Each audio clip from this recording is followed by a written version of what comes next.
go live.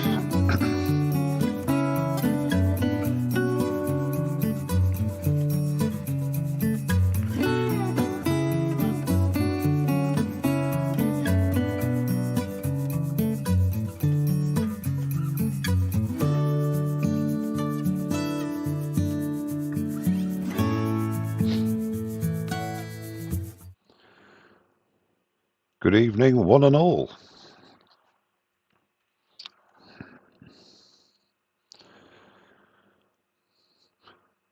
Good evening, Pete, Twisted Tree. Good evening, Mark.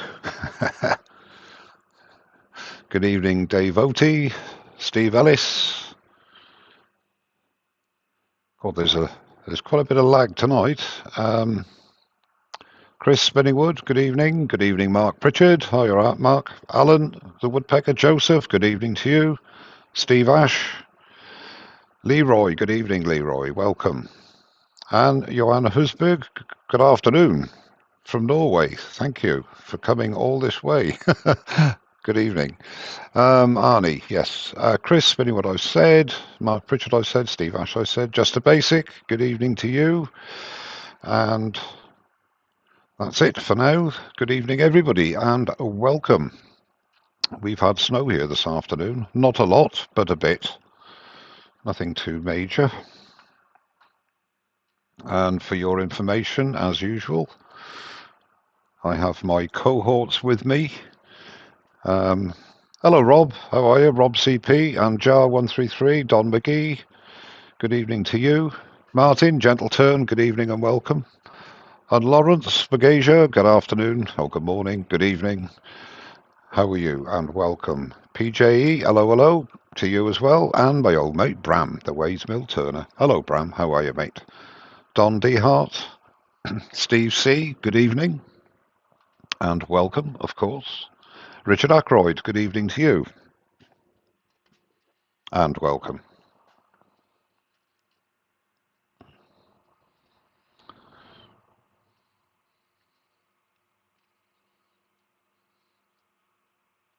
It's a very bad lag tonight. Just to let you all know, I think there's something like a 15-second lag.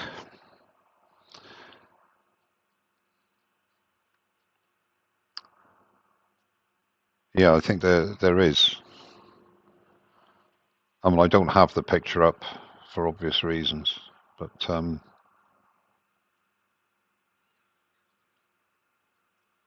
yeah, it's normally about 8 to 10 seconds, isn't it?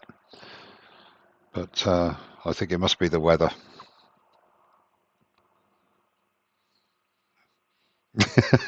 Andy, good evening, Andy. Andy's Cornish Creations. My old mate Andy, how are you? Nice to see you and welcome. He is, yeah. I'm not quite sure where in the Cornish area he lives. Dave Rowe, good evening to you.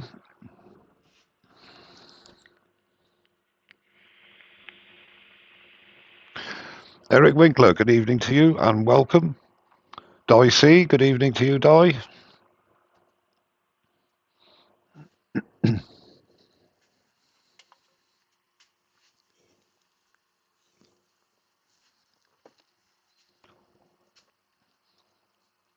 I'll be doing a formal introduction at 7:30 when we go properly into it. But I will introduce you all. I'm sure you all know these guys. Pete Ravenscroft of Twisted Trees and Mark Beckett, the gentleman woodturner. Well, their attire this evening is, it took me by surprise. There's Pete with his Mike Waltz Pit Crew t-shirt. I knew nothing about this. And Mark. And there's Mark, and he's got Mike Walt Pit Crew as well. And I'm really taken aback with that. I think it's brilliant. And, and thank you very much too. Dave Rowe, quick question. The Woodcut Bowl Saver is available from Axminster, correct? Should I buy or wait until July for the Maxi 3? The choice is yours, Dave, to be honest with you. I wasn't sure they're going to bring the Maxi 3 back. That's why I took the smaller one. But if you've got to do bigger bowls, wait for the Maxi 3, mate. That's what I do. More than that, I really can't say. Good evening, Michael. Sorry.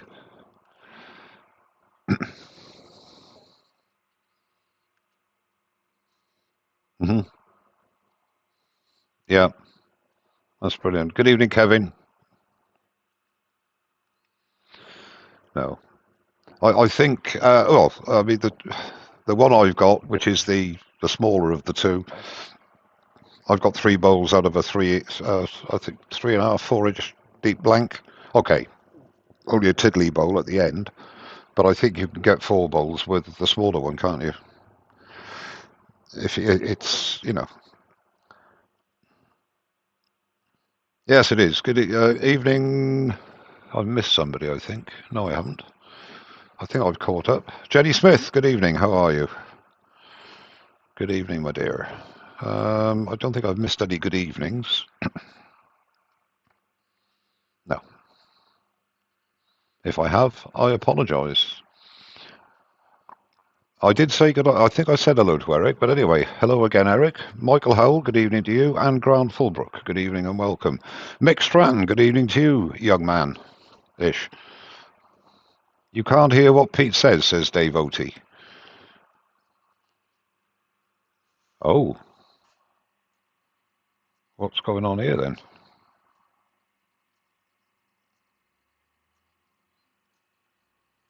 Hang on a minute.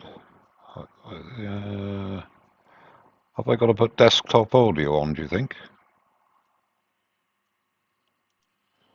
Right, okay, guys, thank you. You should be able to hear them now, so can you... Can you hear what the earworms are saying now, people? That was Mark, this is Pete. Can you hear me as well?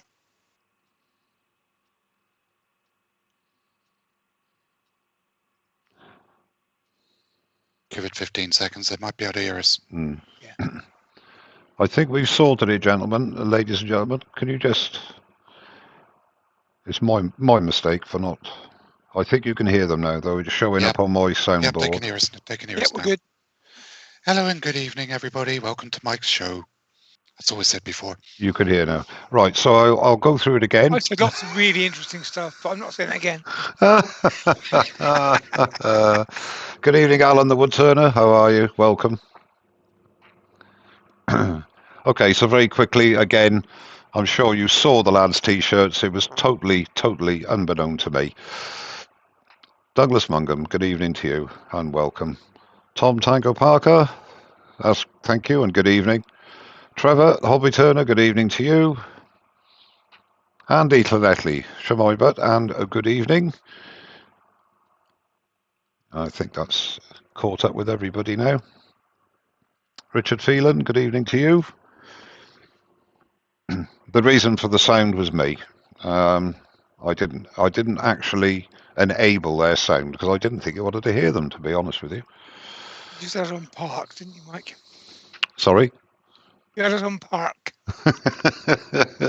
Well, that's right. They're in the pit lane waiting to do some major work. Mark Bade, my word. Good evening, Mark, all the way from the US. How are you, my friend? Nice to see you. Welcome. Nice to see so many familiar names in the chat.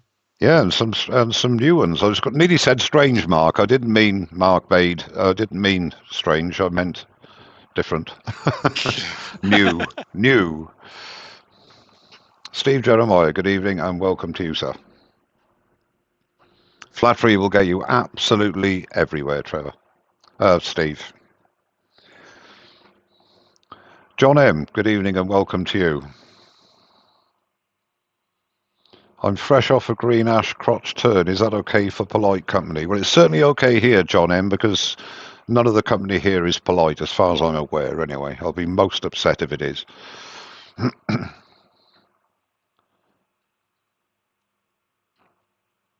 It's good to see you. I'm glad you got on, and I'm glad you got on as well, Mark. You'll learn nothing at all, but at least, hopefully, you'll enjoy the banter. Patrick Regaft, good evening. That's my pleasure. No, thank you for support. Colin Izzard, good evening to you, Colin, and welcome. I'm just going to go to the break for a second and have the infamous vape. Well, I know you all know what I'm doing, but actually I won't do that. I'll go to camera, so I'll leave the lads on and they can talk to you and relay anything to me. I'm just going off camera at the moment. See, I'm going over here. You can still hear me, no doubt, but Yeah, we can actually, hear you. you can't. You can't Yeah, now. you can quiet now. We got Jens from Denmark's come in. Sorry, who from Denmark? Jens Jorgen. Jens, Jorgen Oh, Andrews. Jens. Oh, yes, I'll see you at the top. Sorry, yeah. Good evening, Jens, and welcome to you. How are you? I'll have to vape very quietly so you can't hear the inhaling. Yeah, Very well, thank you, James. I tell you what, it's that cold here. I've got my ceramic heater on behind the lathe. Is that warm in my workshop? I'm drinking cold beer. I'd be doing that if I didn't have to turn a machine on.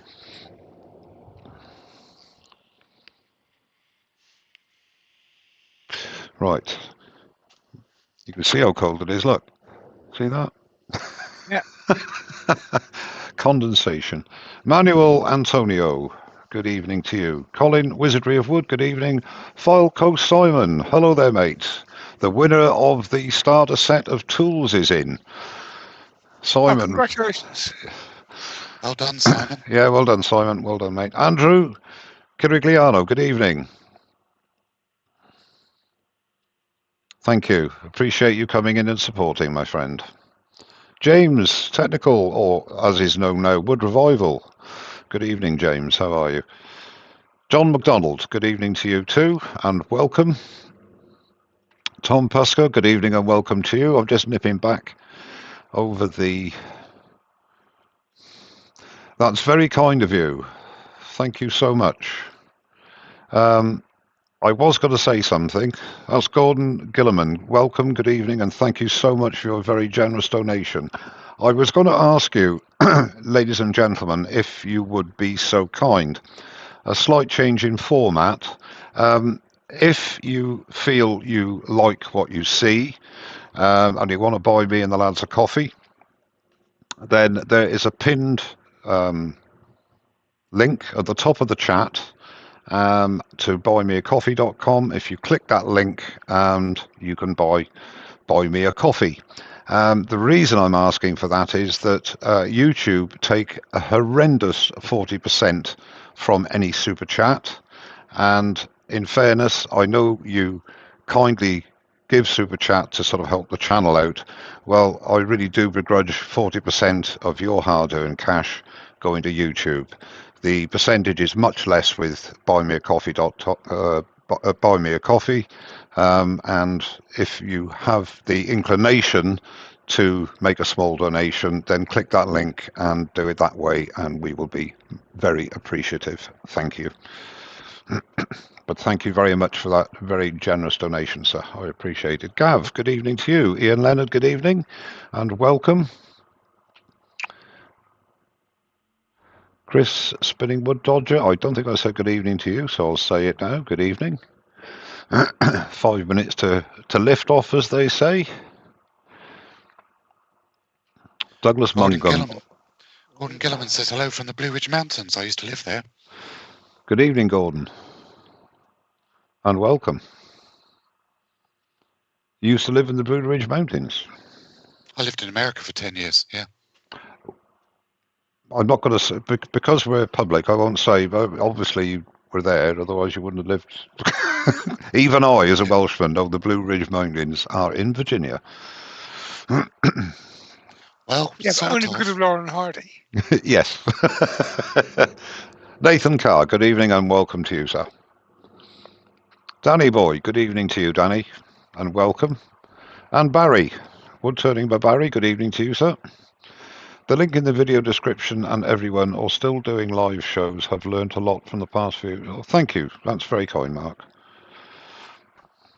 4 hour. That link was working earlier. Oh, It was working earlier, Martin. That's very strange. Working for me now. Well, you can buy me a coffee then, Pete.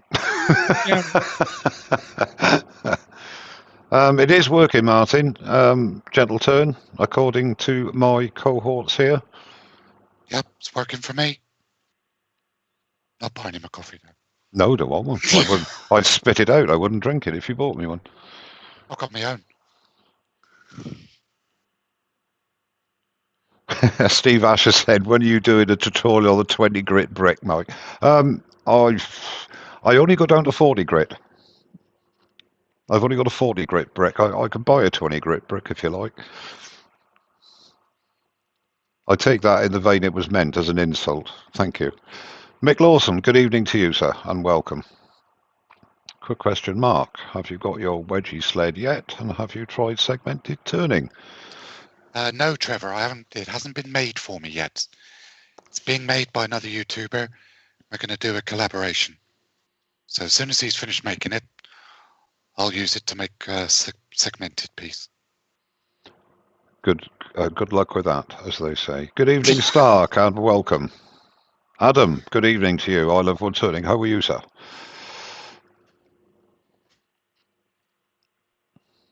Right, I'm just going to nip off camera again, and then in 2 minutes we'll get started.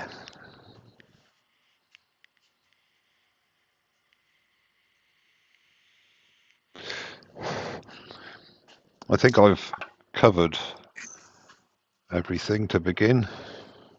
Yeah, we've got Adam come in since you left. Richard Arkroyd is saying the link from under your name isn't working. It is working. Just tried it. At the top of the chat, I haven't looked at the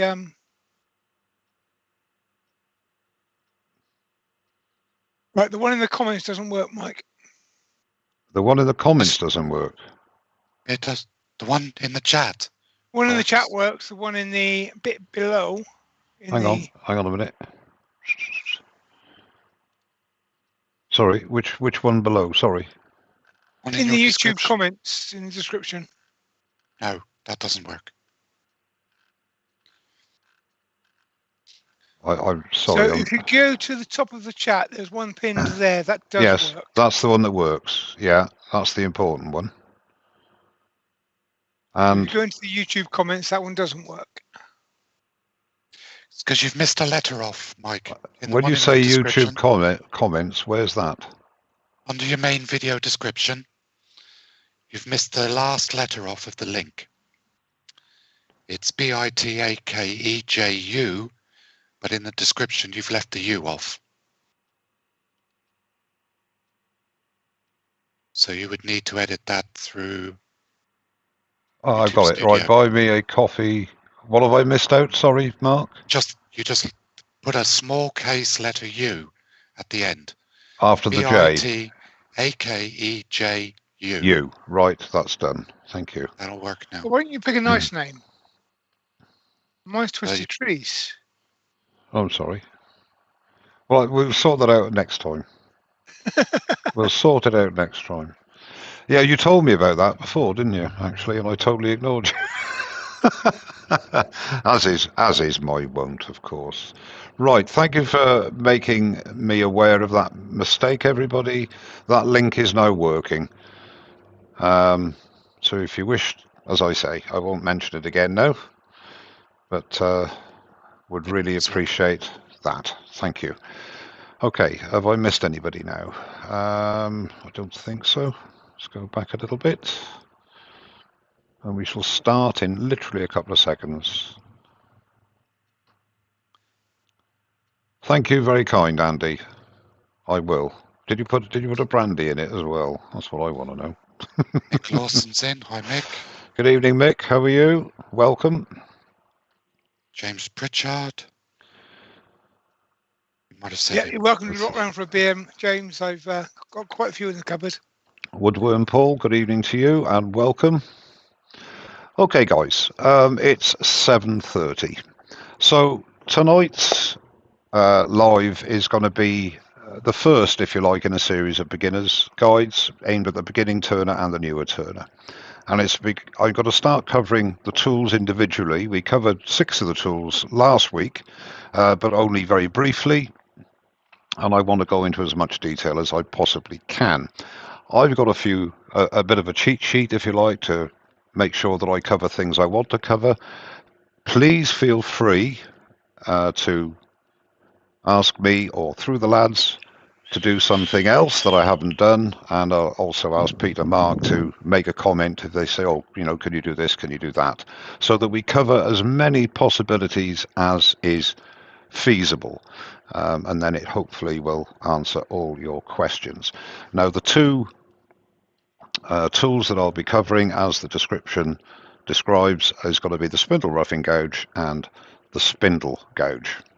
So we'll get straight into it. I shall go to the overhead and we'll start with the spindle roughing gouge.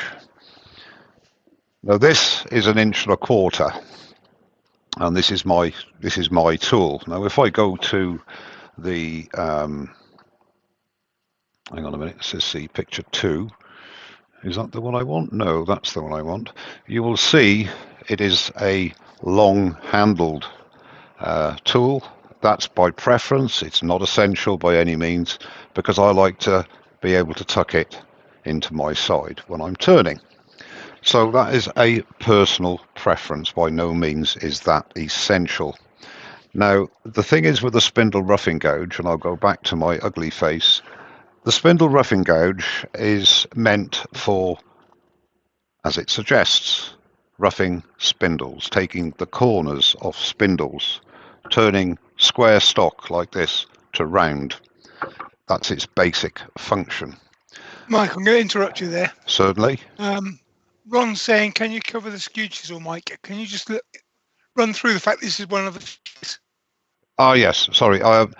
It will be, the skew chisel will be covered in a future live. I'm going to cover 2 tools maximum per live, because I want to absolutely exhaust, Ron, every possible question or problem that somebody has come across, whether it be from me, from Mark, Pete, or indeed someone in the chat, so that we can have a really thorough guide to the use of that particular tool. So I've decided to cover 2 tools per session. The sessions won't necessarily be as long as they normally are, but at least everybody hopefully will get their answers to any queries they may have. Does that answer your question, Ron, hopefully? Neil Scott Robinson's in. He says, hi from a newbie, first time joining. Good evening, Neil, and welcome. And I notice also Shay, BB Turning, and Colin King, welcome, and Wyvie as well. Good evening to you, and welcome. Dale Slaughter's in, and Jennifer from Jennifer's Grafton Creations, Jennifer Stoughton's in. Good evening, Jennifer. Hi, Jennifer. And welcome. So we'll go back to the spindle roughing gouge. So, as I say, basically designed for spindle work. That's where the grain is running parallel to the bedways, not for bowls. Now, I've said this many times, and I don't mind saying it again. This tool is not, in my opinion, safe or to be used for bowls. It is not designed for such. It has a relatively thin tang, and it is not designed to withstand the forces that are generated by turning a bowl. So that out of the way, not to be used on bowls. You will get people that say, oh yes, I do this. That is up to them. My advice, do not go near a bowl with this. Okay, so it is basically for turning square stock to round and doing basic shaping cuts as well. Last week we discussed the fact that an ideal tool for shaping a tool handle, because you have those very shallow coves and large beads, if you like. So it's basically a little curve, a curve like that, very gentle. That's fine with the spindle roughing gouge. So this happens to be 45-degree bevel. It's very easy to sharpen. If time allows and people want to see it, I'll sharpen it at the end, because I haven't got a camera set up on the sharpening station at the moment. It is sharp. I have just sharpened it prior to the going live. So that's what this tool is about. So if you go to the... From Eric. Yes, Eric? Do you grind off the top of a roughing gouge? I think he's on about the top corners. No. I don't either. It is possible to sort of put a relief, almost like a wing on there, if you wish. I've never done it. A couple of turners do. I use it as it's meant to be used. I possibly don't use it in as many instances as it can be used, but I keep the shape the same. I like it. I'm used to it. And you can, to a certain extent, with practice and care, you can get into corners with those corners as well. But we're not going to cover that essentially tonight. But the answer to your question in brief is no. I keep it as it is, the standard shape and the standard grind. The bevel angle can vary depending on your own preference and turning style. I've had 45 degrees for years, and I find that works perfectly well. So that's what I use. Good evening. I noticed Ed Oliver's in. Good evening, Mr. Oliver. How are you? Good evening, Mr. Oliver. So I'm going to go to this view. Reason being is I want to show how I believe is the correct way, not just for using this tool, but also the majority of tools. And that is not using your outstretched hands and arms to do the movement. What you need to do is to tuck the tool in, and not tight and not tense, nice and comfortable, shoulders down, and just comfortable hold the tool and lock yourself in, not tightly, just so that everything is one movement. You're not doing this, you just do everything with one movement. So I've got this piece, so this is ash on the between centres, so the idea is to get it down to round. The same thing applies as with any gouge. They say the ABC.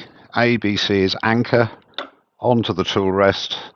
Bevel, in other words, run your bevel, rub your bevel, and then lift the handle to engage the cut. Now again, with speed, the quicker the better, but because you've got a lot of air there, but no faster than you are comfortable with. And I'll turn that off a minute because I got to put I normally would wear a face shield, and I wear a face shield or a powered respirator for all my turning, but obviously for a demo that is not practical, so I shall be wearing safety glasses as a bare minimum. So again, turn the lathe on, bring the speed up to what you feel happy with doing. I'll just put this in. Hi, Silk. Evening, Gareth. I've just got this at 1,000 RPM, and there are various ways. You can go from the center out, you can go from either end, whichever way you feel. There are different methods of doing it. If you start on the end, anchor, and then bring the tool up, engage the cut, and move across the tool rest. Now you can hear this is going da-da-da-da-da-da-da-da. Not a very nice experience. I'm only doing 900 revs. Now with that, I personally would be turning this at 1500 revs, which is what I'm going to turn it up to. So we're now doing 1500 revs, and you listen to the difference. The edges... Extratum wants to know if that blank came from Ed Oliver. No, funny enough, this is one I drive myself. And as you can see, it's not from Ed Oliver because there are no cracks in it. It's all solid wood, beautiful figure. Maybe not perfectly square, but it's definitely not a blank from Ed Oliver. No, this is one I've done myself, and it's virtually in perfect condition. Adam would like to know, is that the Crown Cryo spindle roughing gouge which Simon has modified the tang for? Yes, it is. Yeah, it's the Crown Cryo 1.25 Crown Cryo steel, and it has a modified tang. The tang actually goes down into the handle, and it will fit into a quick release handle. If you wish, I've got it in a grub screwed handle because it's never going to come out of it, basically. So no need for the quick release. No, the thing I was going to say is earlier on I was saying about if you can see in the small picture, the top left of your screen, I'm going to be standing away from the lathe more than I would normally, and I'm going to be using my arms and keeping my body as central as I can, which is not the way I would do this. So I'm not tucking in, I'm doing nothing. And it's possible, but it is not easy. I'm losing control because I'm out here. I'm not in control of the tool. If I tuck the tool into my side like so, and tuck my, you can go overarm, you can go overhand, you can go underhand, you can do this, you can do what you like. All you're doing is putting pressure through the tool onto the tool rest to stabilize it. So your method of going is fine, whichever way you feel more comfortable with. The other thing I suggest, and this isn't a long spindle, is get your position where you are comfortable at the end of the cut. Because if you're comfortable over here and you start, so I'm basically central here, I've got to move down to here. Now, if I'm moving my body, what's happening? I'm starting to lean to the left, lean to the left, lean to the left. Now my body weight is basically over my left foot. So this last half an inch to an inch, I'm going to be over my left foot. I'm over my fulcrum. So I'm basically off balance. So what I need to do is to be really comfortable at the end of the cut and lean over to start the cut, which is what I'll do now. So I'll start the cut here, lift the handle, engage the cut, move my body,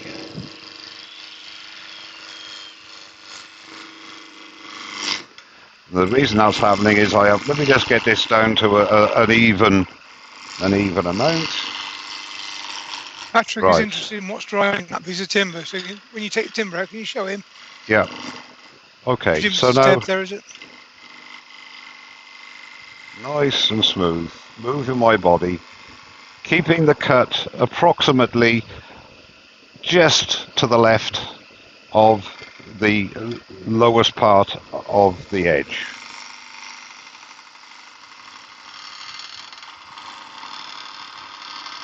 And this is a very, very dry piece of ash. Julie Marshall's in and Evil Jods is in. Hello, everyone. Good evening and welcome. Alan Curran's in. Welcome along. Moving my body, keeping everything as far as I can the same as it was at the beginning of the cut. A little bit of movement Ed has there. just mentioned that Mike Walter's always off balance. Bring the tool rest a bit nearer, and another thing to do is just check that you are nice and tight, because with that vibration, when you're moving those edges, it can slightly work loose between centers. That's why I love using step centers, because they've got a spring center on them, and especially for the newer turner, if you get a catch, it'll slip its moorings basically, which is far better than getting a massive catch. So again, starting here, nice and comfortable at this end. Now if I lift the handle even more, you can see the size of the cut I'm getting is bigger than before.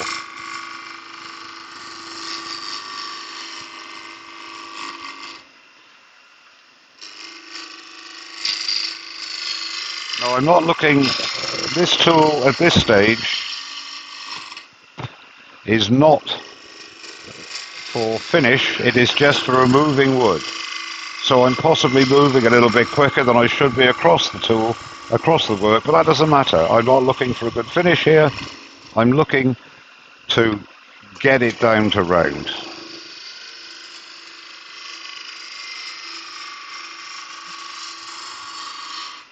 Now you can go overhand, as I say, if you wish, and off the end.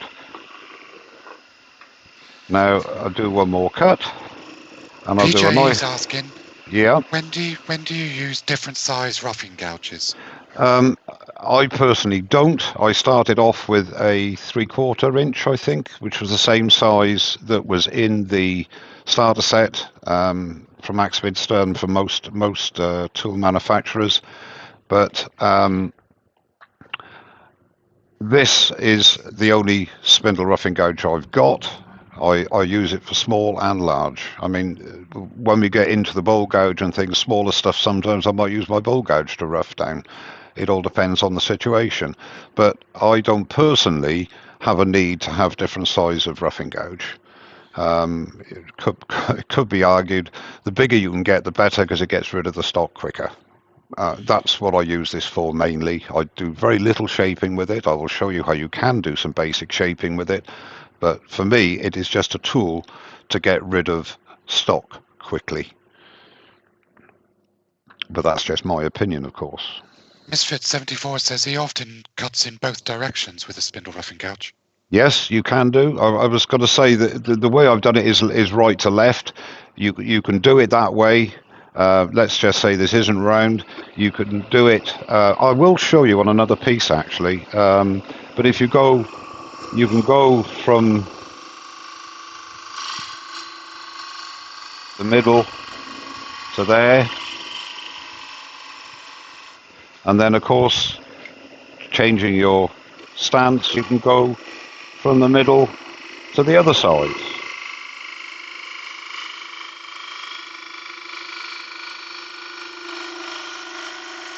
John M is asking, is the spindle roughing gouge the best tool to teach a new turner? It is part of a. I don't quite follow the question there. The spindle roughing gouge is a basic tool in any set of tools that you will purchase. And if you're asking, is it safe to show somebody a spindle roughing gouge? I think possibly for a straight planing cut, the spindle roughing gouge is possibly the safest tool to use for that purpose. I'm not quite sure what you mean by the question. I think he's probably getting to the point that it's probably the first tool a turner should learn to use. Beg your pardon. Okay. Because it gives a good indication of riding the bevel, stance, approach to the tool rest, blocking it on the tool rest, and then using it on the wood itself. Yes. So okay. yeah, it's probably the first tool. Yes. Any wood turner should learn to use. Yeah, I think the thing is with the spindle roughing gouge, as Mark says, it not only gets rid of wood relatively quickly compared to other tools, it is a very good learning tool for the beginner, because once you've only got that one bevel to worry about, you haven't got to worry too. Once you get that position correct, you start to get your cut. You've maybe got a full flow through. So if you can master doing a relatively straight planing cut, getting stuff down to round, then yes, I would say it's possibly one of the most important tools to learn how to approach wood with, and possibly one of the most forgiving actually. As well on a spindle. What I was going problem with his it's running away when he's trying to cut with it. Right. Okay. That where I see what you mean. What I would suggest is possibly happening there. If I stand to the right of the tool, okay, I'm going to set myself up here. So I will start. I'll turn it up a little bit. It's a bit low for me. Okay, so I'm going to start my cut. So I'm at balance, sort of from here to there. So it'll start to run away if you start altering your pressure, its position to the tool. To the wood. No, it's starting to run away now because I'm off balance and I am not keeping the same aspect to the wood. So to do that, I have to change my stance. I'm comfortable here now, and I can carry on. It's maintaining. Once you get that cut, it's maintaining the pressure on the wood, your position relative to the wood, and the downward pressure on the tool rest.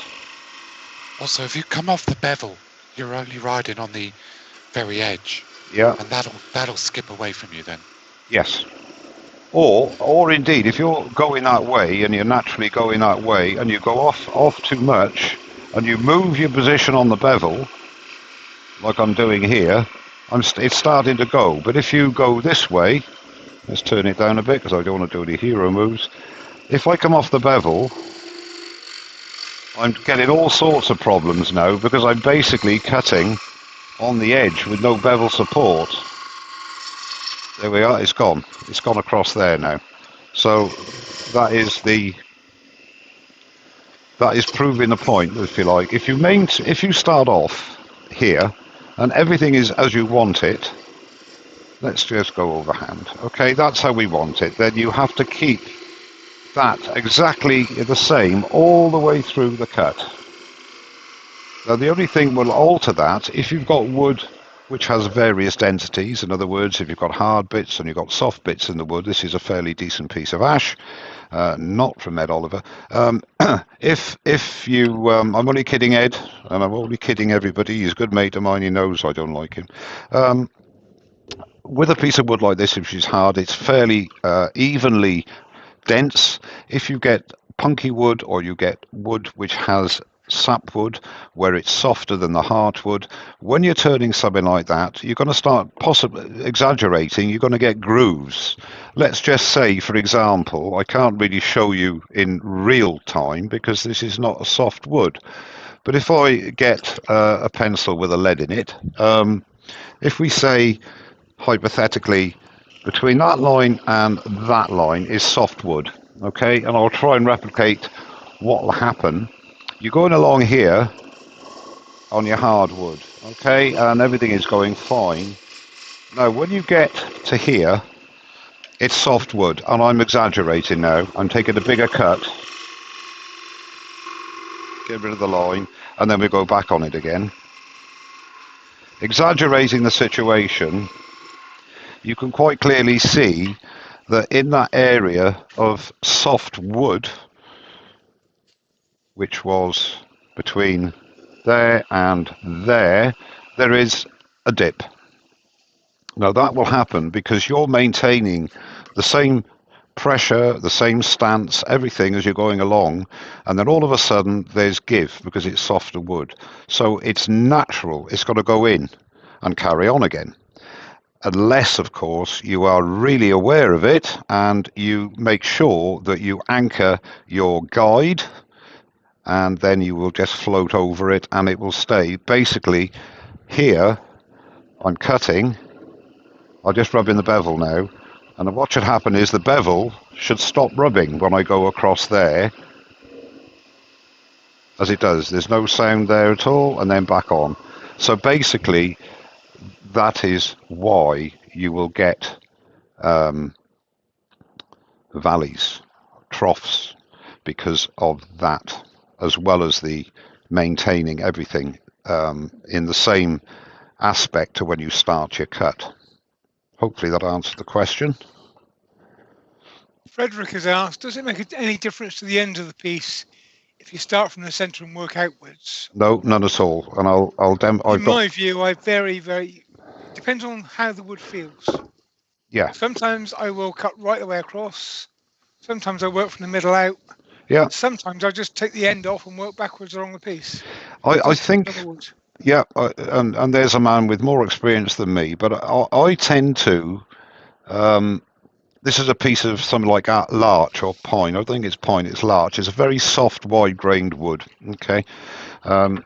We don't mind wasting wood like that. But I want to keep a piece and remind me later on with the spindle gouge, well, even with this one, where even on soft wood you can get a decent finish. So I saw, quite a while ago now, Alan Batty, the late great Alan Batty, and he, whether it was left or right to left is not the point. Let's go this way, and what he would do, he'd start here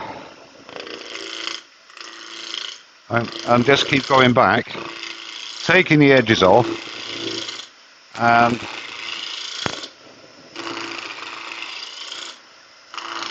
Whereas basically here, you're almost round there, but you're working, whoops, no, there you are, there's the beauty of the stem centers. And he just work his way through the blank.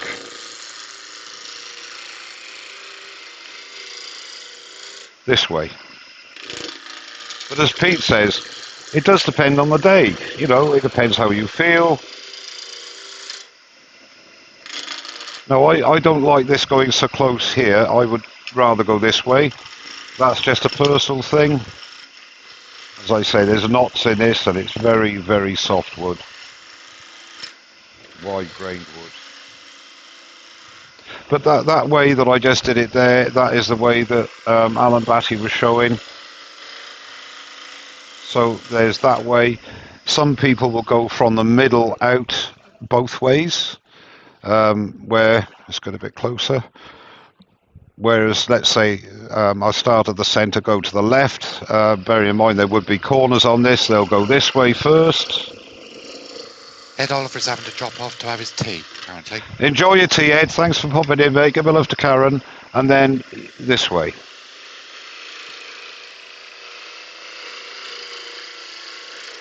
You see, there are many ways to skin a cat.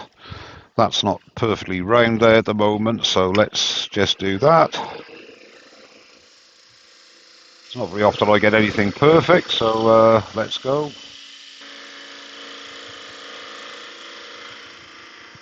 Now, one thing I will say in passing, a lot of you have mentioned in the past these are robust rests. They're a brilliant rest. I really love them. The only time I find I've got to learn again, because there's no real finger. Well, this is the only time when I'm using a spindle roughing gouge I really have to concentrate, because I used to really use that finger. You can do it, but you've got to get used to it. But that's all. But nevertheless, this is a piece of rubbishy old pine or larch. We'll do one more. Stop the lathe, Walty. Yeah, okay. And Of course, we all do that. we'll do Everyone does that. I know, but you're not We all supposed stop to. the lathe when we move the tool rest. Of course Yes, we do. of course we do. Yeah. Sorry, I'm knocking the camera now. All right, so you can. This is a hard cut. Okay. And I don't know if the camera will pick up. Not a very good finish. That's a roughing cut. Yeah, that's fine. You can see it's that. rough. You can see it's Yeah. rough. Right. Now, spindle gouge, I haven't charmed it as I started, but if you take light cuts at about 45 degrees and go nice and steadily, and bearing in mind this is on pine,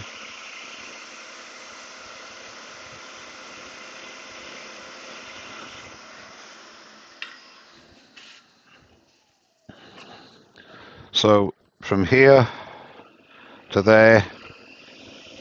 So from here to there, I took it nice and steady on a 45 degree. This I was roughing, and you can see there's tear out and chunks and so on. And well, it might have just been there then. It started there, and chuck that pencil away, get another one. So from here is relatively good finish. So again, even with the spindle roughing gouge, you can get a nice surface ready to go on to your proper shaping, etc. If anybody wants anything else, this is not a big enough blank. What am I going to do? Oh yes, hang on a minute, we'll put that one back in again. I just want to also, I was talking about basic easy curves, and a bead is a convex shape where it goes up, and a cove is a concave. So in other words, that's a bead when it goes up, and when it goes down, that's a cove. The only thing that decides it is the size of said cove and bead. But I can't do it completely on here because obviously the live center is going to be in the way. But I said earlier on, you can do basic shaping if you want to round over the end, for example. You can do your say this was a goblet and I wanted a goblet shaped. You can do your basic getting rid of the majority of wood, if you like, or whatever. You can do that quite easily with the spindle roughing gouge. If you decide, as long as you keep that edge out of the way, you're safe. I mean, it's not a wonderful shape, but I think you understand what I'm saying. You can do your basic shaping, and if you're doing a tool handle, for example, so let's say we want a bit of an indent there, then you can say you want to start there. That's the basis of it. You can start to there, and you should always cut downhill where possible, obviously. So I'll go from the other way and meet in the middle and scoop. So there is starting a nice gentle cove, and again from the other end, as I say, it's far better to be cutting downhill where the fibres are supported. So okay, very, very rough, but nevertheless a shape of sorts. So there, your bead, no, I mean a bead, you could do a round over, like for example if that was the one end of the tool and let's say this is the other end and you've got to put your blade in there, then this would be the fatty bit, so you could just round that off a bit and you could come down here, you take a parting tool, but you can get your basic shape. I mean, I wouldn't want a handle shape like that, nor would you, but well, I'm just trying to show the point that the spindle roughing gouge can be used in a lot of things other than a spindle, other than just roughing down from square to round. This is going a bit further, and then I'll stop for a minute for any questions. This is what, and I'm not a production turner, believe me. You could even do a basic pommel with the, and a pommel is where you've got a square end. I prepared this, just took it down, got a nice square shoulder there. As I say, I'm no production turner, so this is turned round, and then you'd have this with the edges taken off. Now, I haven't done this for a while, actually, so it'll be interesting. But you would finish off with the skew anyhow. But the point I'm making is that you can take the edges off very nicely. So you roll over, pick up the cut, a bit more.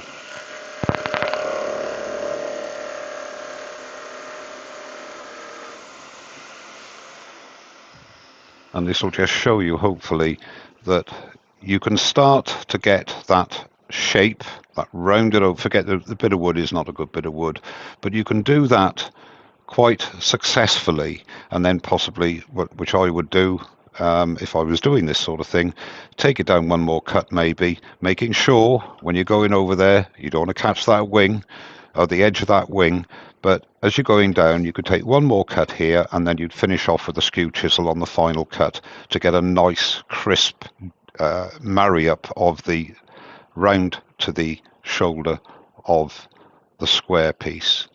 I mean, this Mike, wood one of the other things I've seen a lot of wood turners do, and I've done it myself, is using the straight edge part of the spindle roughing gouge to do large stock removal at the ends, as if you were making a tenon. So go in straight and square. I've never done that. Like that, you mean? Yeah. Like well, I've never ever done it. So this is a first for me. So rub the bevel. Yeah. Never done it, but yes, quite feasible. And in fact, let's say instead of using your skew, you could square that off to a certain extent as well. You learn something. Never done it before. It's a good way to get rid of a lot of stock quickly if you just want to have one tool in your hand.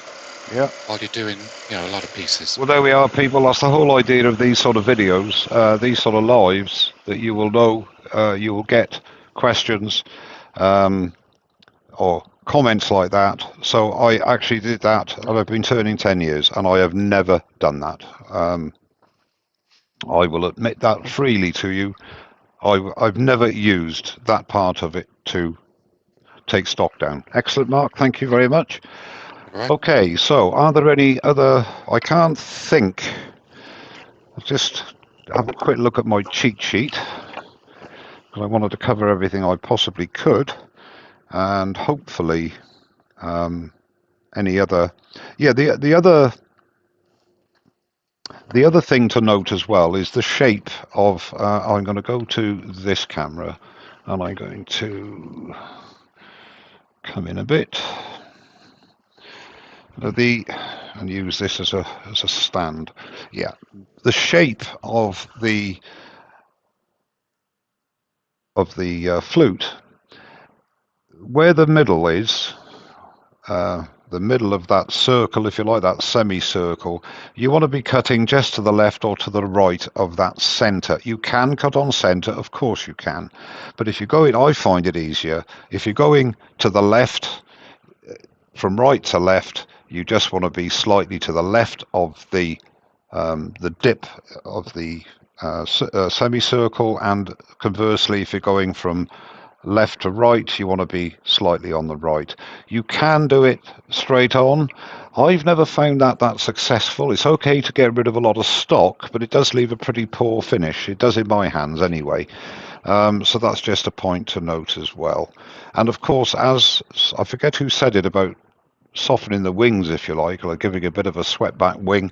I've never done it, but that would possibly make it less, if you're going to, in a situation like here where you're turning this pommel, if that is swept back, it's less likely that that's going to catch in there. But to be honest with you, I don't think that's an issue to change the wings on the tool, but that's just my personal opinion, of course.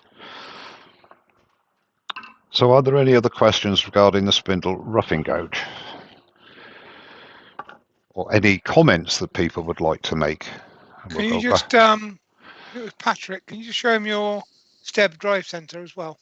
Yeah, sure. We'll, right. Overhead. Hang on a minute. Yeah. I'll just go, there we go. Okay, I've got the step drive in this one is what they call a chuck step drive, and that fits in not just the C jaws here from Axminster, that fit in any set of jaws that haven't got too long a profile to them, and the reason I like using that is convenience, because if I'm turning a tenon,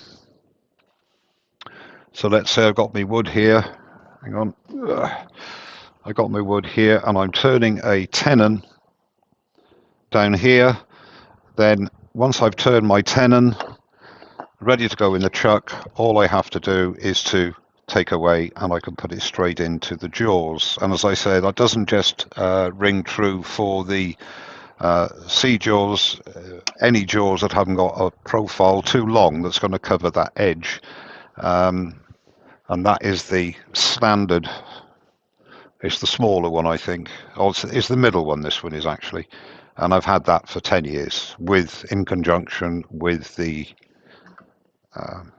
Steb Life Centre as well. And I just use those. It's become a habit, actually. If I'm doing any spindle work with regards to roughing down or any spindles, I will always use my step drives. I never use a 4-prong. Only time I use a 4-prong if I got a big piece of wood and I want to whack it in with a mallet. But I think the step drives are brilliant, and it's become a habit for me now to use those all the time. And I don't like the sort of a live center like that very much, because it digs into the wood a lot. And you've got to keep on tightening it up. With these, it makes a very small indent. No matter how hard you push it in, you've got the teeth on the outside, so the center part only goes in so far. It's a bit like having a ring center, if you like, with the added security of having teeth on the outer of the ring. But again, all this is personal taste, I think. So are there any other anything somebody would like me to show them or to demonstrate, or any questions people have to answer, like me to answer, or the lads to answer, before we take a little bit of a breather and then go on to the spindle gouge? John M's got a quick question. Did you dry the ash spindle blank in the garage or in the house? And how long did it take to dry? This piece of ash, that could have been drying for 3 or 4 or 5 years, possibly. The only reason I'm saying that is that I had that in the lean-to. Next to my garage, I've got a lean-to, where you've got the garden stuff in, the mower and all the rest of it. And I've also got a fairly large area of that for what I call wet wood. And this olive ash, because that's olive ash, I think was part of a consignment that I picked up from a friend of mine about maybe 6 years ago. And that was actually half a bowl round, if you like, half a log.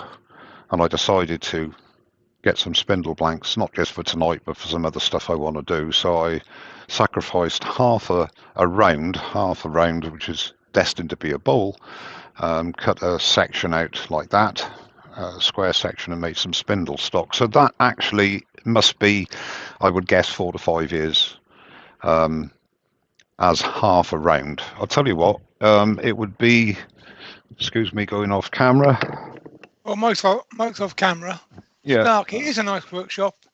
It's very small, really. You've got a big green screen there. If he turns that off, you'll see all the shavings and dust. Yeah. That's the other part of that ash log. That's the other half, which I'm going to maintain for a bowl. So there were 2 halves of the same log that I put together, although they were separate, and I PVA'd the edges and everything, and that was about 5 years ago. So yeah, that's what that log is from. Just to that piece of wood I've just used, just to let you know, because people tend to everybody gets hung up on everything. It's got you look at every bit of wood that you see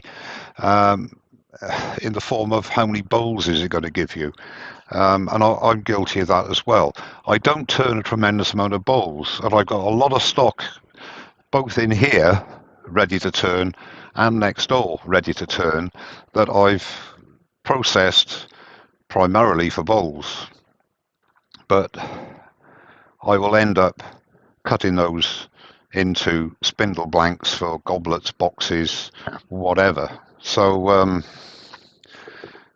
sometimes everything is terms of bowls. I don't sell a lot of my work because nobody wants it. No, I don't sell a lot of my work. I don't go to craft fairs, etc. So I do things for me. I do commissions. It sounds very pompous. Somebody asks me to turn something, I'll do it. So I must. Sorry, yeah, Gavin Doughty's got a bit of a question. Yeah. He says, just wondering why there is no face shield or mask. Kind of get why during a live demo being used. As a newbie, I'm scared witless of losing an eye, nose, testicle, etc. Am I being a wimp? No, definitely not. If who was that again? Sorry. Gavin Doughty. Right, Gavin. Before Mike answers that, can I say no? Mike is a very experienced wood turner, and he will have checked the blanks that he's using before he's put them on the lathe. Over to you, Mike. Right. What I will say, Gavin, is under no circumstances, as I said at the beginning, and this is not because of safety police, it's what I truly believe.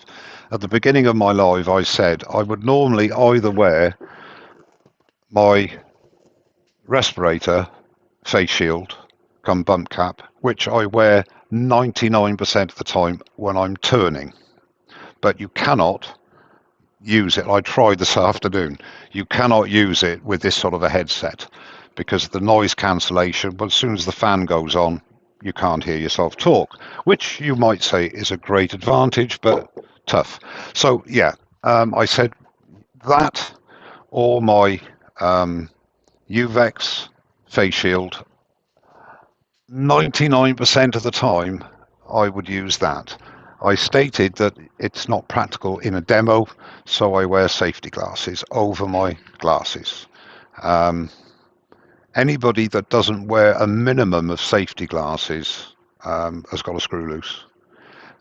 Sometimes, because these glasses are also reinforced, but they're by ordinary glasses, the main reason for wearing something over these is not that I'm worried if something hits me there, it's going to shatter the glass. It's chips getting underneath and over the top, which is very inconvenient. But I got an extra set of protection wearing these on top. So, not a silly question, a very important question, and something that I feel very, very dear about.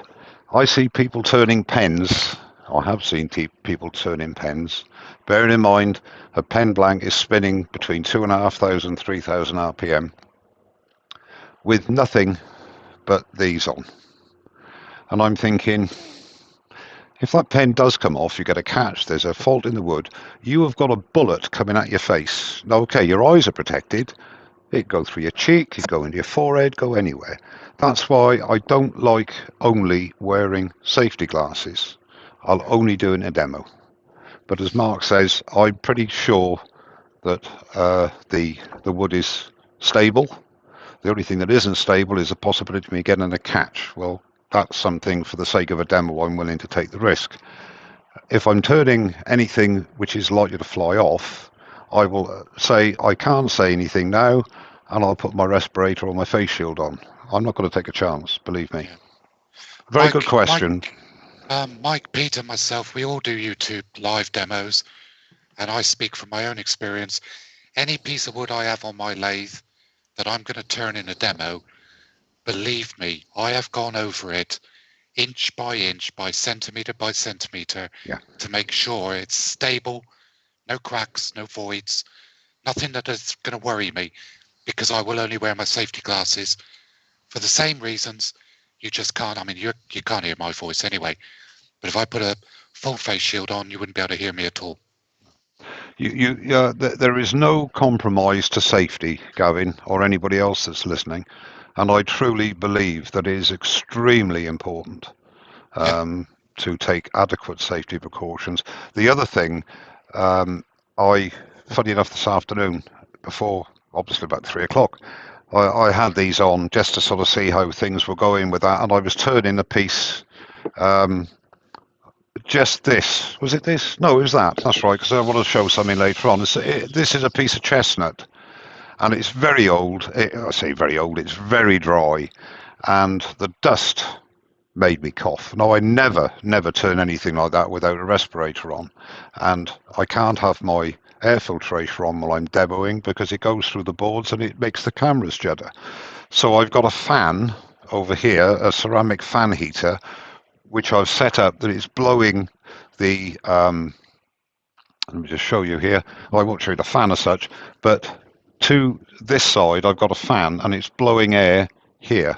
So any dust I create at the lathe is being blown away. That's another thing which really, on a normal situation, I would never turn without my respirator on, which obviously gives me face protection as well. I see, said the wood may be stable. What about the turner? Oh, no, I would never ever accept being accused of being stable. Also, Ed's come back in and asked, has he missed the big catch? Yes, Ed. Also, without typing it, he's commented that he likes to send you split wood so that you keep your face mask on and shut up. Well, Ed, I can't thank you enough for that comment. Yeah, I'm looking round at the moment for something, and you know what I'm looking for? Well, I've mislaid it. My vape stick. So is it over on panic. The Sorby? Yeah, I've got to have a look in a minute. Is it right, over okay. by the Sorby?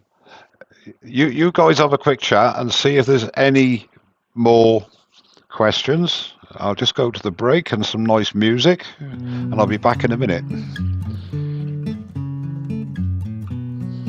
Oh, there it is. Panic over. When I'm not filming, well, when I'm filming for recorded videos, I turn as I would for myself and I wear my face mask. Yeah. When I'm turning just for pleasure, I wear my face mask. The only time I don't is my lives, where I wear safety glasses. And believe me, I know the piece of wood. And if something happens, it's down to me. And like Mike says, that's the risk that you take as a demonstrator. Yeah, I really don't like turning without a full face shield on. It's just something I got used to. It feels alien, doesn't it? It does, and doing this sort of thing, if you're doing a bowl and you're not actually in the line of fire, that's possibly quite safe. It's also quite safe doing a spindle, unless you get a massive, because you've got 2 points of contact, and it's fairly secure as long as you keep, even if you get a big catch on a spindle, it's unlikely to cause anywhere near as much damage as a bowl flying off if you're standing right behind it. That's going to bounce and possibly hit you in the face. But I don't feel safe, and it's not necessarily because of my turning. I just don't feel really safe. If you're doing, for example, a big log, and you've got a log on there with bark and everything else, yes, you can chisel the bark off, but I don't like doing that because sometimes you can keep some bark on and make it part of a feature of the piece. So you've got bits of bark flying off. So yes, I will wear fingerless gloves. Not on this hand, but on this hand, I will wear a fingerless glove because it really hurts when you've got that coming off on you. So there are certain things that you do which you wouldn't advocate as a normal practice. But there are times you don't take risks, but there are times when you endure needless pain for the sake of your viewers. Let's put it that way. But I certainly wouldn't take chances if I'm not sure of something. On my page, I think, was it the aim of the wise? I can't remember what it is. Basically, is you want to avoid pain, Yep. and you want to live to fight or to turn another day. So, as a very good question regarding face coverings, face shields. I've done many videos about respiratory PPE, and I feel very strongly about it. I mean, when I come into the workshop, and this is nothing to do with the Spindle Rough and Gouge, this is just what this sort of a live generates questions, and it generates people's opinions and their, what they think. I always have the extraction, the air filtration going, always. When I'm sanding, I've always got my extractor fan on, and I've always got my respirator on. So, and in the summer, I've got the garage doors up as well. So, it's safety. You only get one set of lungs. I mean, my eyes aren't very good anyway, so I want to keep what's there. Got a question there from MM995. Yes, Imim. About using the bowl gouge and the spindle gouge. Yeah. All I can say to that really is we are concentrating on 2 tools at a time at the moment. Yes. Over the next few episodes. But if you go back on Mike's channel, if you subscribe to Mike, go back through his previous videos, he's covered pretty much everything you possibly want to know at some point. Yeah, and keep watching for the next few as well. I've got a complete series on Beginner's Guide, which I made quite a few years ago now, but it's relevant then as it is now, I suppose, covering all the tools individually. The reason I've done it this way with the lives is because I'm hoping to make it a bit more definitive than the edited videos are. In other words, bringing up questions in relative real time, allowing for the lag between YouTube and us, that when I'm doing something might tick in someone's head and they say, oh, I want to ask that. You can ask it and you don't have to wait for me to reply to you maybe 3 or 4 days later. It could be done there and then. And if I don't answer it, either Pete or Mark will, or indeed another member of the chat who's in the chat could answer it as well for you. So hopefully the whole idea of doing this Beginner's Guide, a series guide, is to try and cover 99% of queries that I get regularly and ones I don't get regularly, like, for example, using respirator, should you face shield and so on. It's off topic, but it's very relevant. So that sort of thing can be addressed as well straight away. So that's the idea. So I'm going to cover the spindle rough and gouge, which I've done, the spindle gouge or a few spindle gouges, and then possibly the skew on its own, I don't know. The scrapers, what they can do, because scrapers, all tools can be used in various different ways, and there are certain ways of doing it. Funny enough, going off piste again, Ed Oliver, who is a good friend of mine and also a professional turner, member of RPT, he said he watched last week's and he said, I wouldn't use a scraper like that. I was taught to ride the bevel. You can do it that way. I was taught, I say taught, to raise the handle. And I gave Ed the reasons why, which I will go through in the video I cover it in. But it doesn't mean to say, I've always said, anything I show you or advise is not definitive. There are many different ways of doing things, and safely, of course. So everybody has his own preference. And the same old adage, you ask one question, the same question, to 10 turners, you get 13 different answers because everybody's got their preferences and their ways of doing things. All I try to do, and the lads try to do, is to give you a guide as a newer beginner turner, give you our experience, and I always say as well, it's do as I say, not necessarily do as I do, because I make mistakes, of course I do, more than most. But at least I know why I've made the mistake. And the newer turner and the beginner turner will have a catch, or they'll make a mistake, they can't do this, can't do that, and they can't be expected to know how to rectify it because they haven't had the experience or been shown how to make it right, if you like, which is what I hope these series will do. I'll get off my soapbox now. Are there any other questions on the Spindle roughing gouge? Pearson's asked an interesting question, completely unrelated. It's all right. About outboard turning for the first time. Any advice, please? Yep, stand I would well say, away. Richard, No, keep my sorry. quiet for a minute. Mike, go off camera while you're doing that. I would say watch your banjo, because when you're outboard turning, the banjo can be at full stretch. So watch your banjo, watch your tool rest, look for any vibration that's not right, and keep your speed comfortable. So until you're confident that you've got the balance and everything working properly for you. Other than that, it's a doddle, really. Yeah, outboard turning is great fun. I haven't got that facility now, because when I changed from my previous lathe, I didn't get the extension because I haven't got the room. But I did it very rarely. But as Pete says, if you follow the basic rules, go back to basics, with juddering, etc. Depending, of course, where you actually swivel your headstock as well.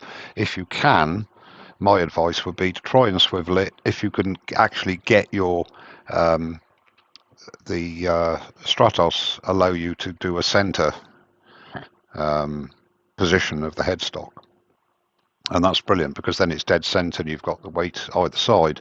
But invariably it'll either be where the headstock is now, so it's not as in line or as in balance as Pete says as it would be if it was sort of over the center, if you like. So you've got to be wary of that, and as you build your speed up carefully. But it's good fun. It is good fun. I agree. But don't be afraid of anything. Just always approach anything new with caution. And that's my advice, basically. Be cautious with everything you do. Not afraid, not frightened, but cautious. Watch and listen for anything that doesn't feel right. Yeah. That's why, again, not related to the spindle roughing gouge, I don't like wearing ear protection, because I like to hear what's going on as well. Even when I'm using the bandsaw, unless the piece of wood I can see that it's perfect, then that's fine. And I've checked for metal with a metal detector and all the rest of it. But if I'm cutting a log in half, I will very rarely wear ear protection, because sometimes it can hit some softwood and the blade could start to veer and so on. So a lot of learning is done through your ears as well. But ear protection obviously is important, but I very rarely use it on the lathe. And I hate the term, the wood talks to me. The wood doesn't talk to me at all. It screams at me sometimes. For God's sake, learn how to use a tool properly. Okay, that's fine. But I don't listen to the wood apart from the fact that there's a crack and you hear a tick, tick, tick, tick, tick, tick. You know there's something wrong. It's either going to be a nail, or you've got a crack. It could be a knot, but stop, have a look. Okay, it's a knot. You're happy with that? That's good. Then you can carry on. Some wood, I was turning macrocarpa for the first time this weekend, and as I was turning it, I literally heard it crack. And I'll tell you, when you're listening for something like that happens, you hear it. You properly hear it. Because straight away, I stepped back, turned the lathe off, let it slow down, and yeah, there it was, massive crack. Yeah. I feared this would happen, and it has. We've been going an hour, which is fine. I'm happy with that. I noticed that Mole Valley has made a comment there about air filtration, so let's just go on to that very quickly, where he said the only option for better air filtration is the Power Flow, which is, or VersaFlow, whatever it's called, and it's basically £1,000, where you get a pack and it's the business. Now, that's fine. But I've been turning 10 years now, and I've used what used to be, well, it still is, made by JSP, the Evolution Power Cap. And there are two for hobby turners, two main ones. There's that one and the Trend Air Shield Pro. Now, the Trend Air Shield Pro is god-awfully uncomfortable, but it does offer a slightly better rating of filtration in its own right. Are you lads still there?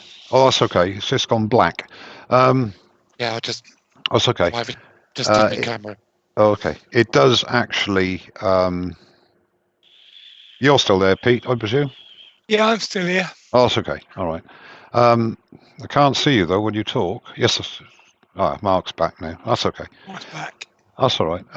So I forgot my thread now. Yeah. So it does give you slightly better air filtration in its own right than the Power Cap does.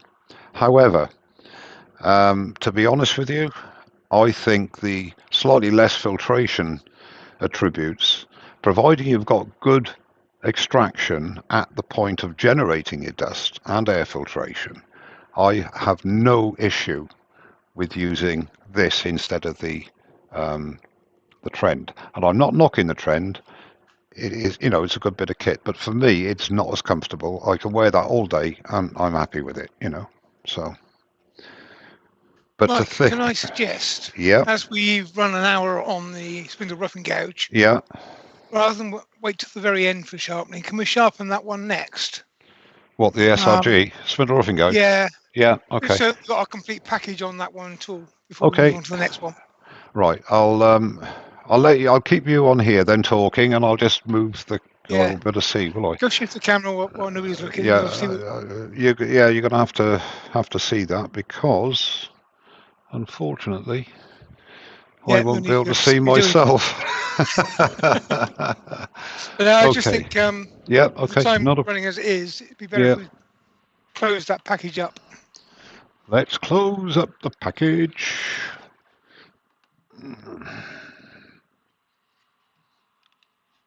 This is why, folks, if you go to the buy me a coffee at the top of the thing and give Mike a little donation, you might be able to get another camera which will point purely at the Pro Edge. No, I've got enough. I don't want 6 and then cameras. Mute him and just leave that one camera on for the entire show. How's that? Is that all right? Through everybody, I believe. Is that okay? That's good, yeah. Okay. No, I don't want 6 cameras. I've got 5. I've got 4 webcams and a camcorder. That's enough, even for me. No, right, hang on a minute. Let's move this old boy out the way as well.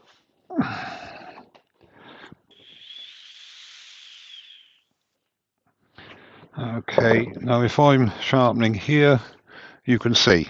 Yeah, that's good. Yep. Okay, so what I'm going to do now, at the behest of one of my pit crew, is to show the sharpening. This is possibly, apart from the scraper, the easiest tool in the box to sharpen. I've got a Pro Edge, which is basically a linear setup, but the same principles apply for this tool, for any tool actually, to a grinder setup, and then you may have the one-way or some other form of platform. You only need a platform for this. You can put it in a jig if you so wish. I can't put this one, it's too big for any jig, but it is so easy to sharpen. And I'll show you now. Over to the Pro Edge. So before I get too many questions about, oh God, we're looking at the Pro Edge again, this is meant to be the Pro Edge. Just Now, don't walk away this time. No, I'm here, okay? The profile, as I say, is basically a straight over cut, okay, a straight over bevel. Mine is 45 degrees. Actually, the recommended is 45 to 65, beg your pardon, is 35 to 45 degrees. I personally wouldn't want that 35 degrees, but that's me. I'm used to using a 45 degree bevel. So again, whether you've got a grinder, you get your level, your table to the correct bevel angle, to the correct angle. This is 45 degrees, and you literally get yourself nice and comfortable. Again, similar, in my opinion, for this sort of an operation to when you're turning, you want to be comfortable at the end. So I start with my hand there, and I'm ready, and I can go the full rotation with a bit of body movement to the end. So you literally, downward pressure, keep that pressure all the time on the table, go up at 90 degrees to the belt or to your wheel, and then engage and literally keep the pressure to the wheel or the belt all the way around until you get to the end. And whether the camera will pick that up or not, I've replenished the edge right the way through. Single facet bevel, ready to go. So that's all that's necessary. Just need to keep... That's really interesting to watch you do that, Mike. When I sharpen my spindle roughing gouge, and I've got the same one, I use the V-block. Well, the reason I don't use the V-block is this. Because of the profile of that, it is almost parabolic. It's not completely sort of semicircular. Now, I don't know if the camera is showing this, if I use the V-block, when I go from what I call 90 degrees and working on the edge, the other edge to there, when I turn round here, it almost goes through a... it gets lumpy with that size, doesn't it? Yeah, it gets lumpy. So I don't like it, and it sticks almost. There, sticking to the side. If it was a smaller radius, then it wouldn't be a problem.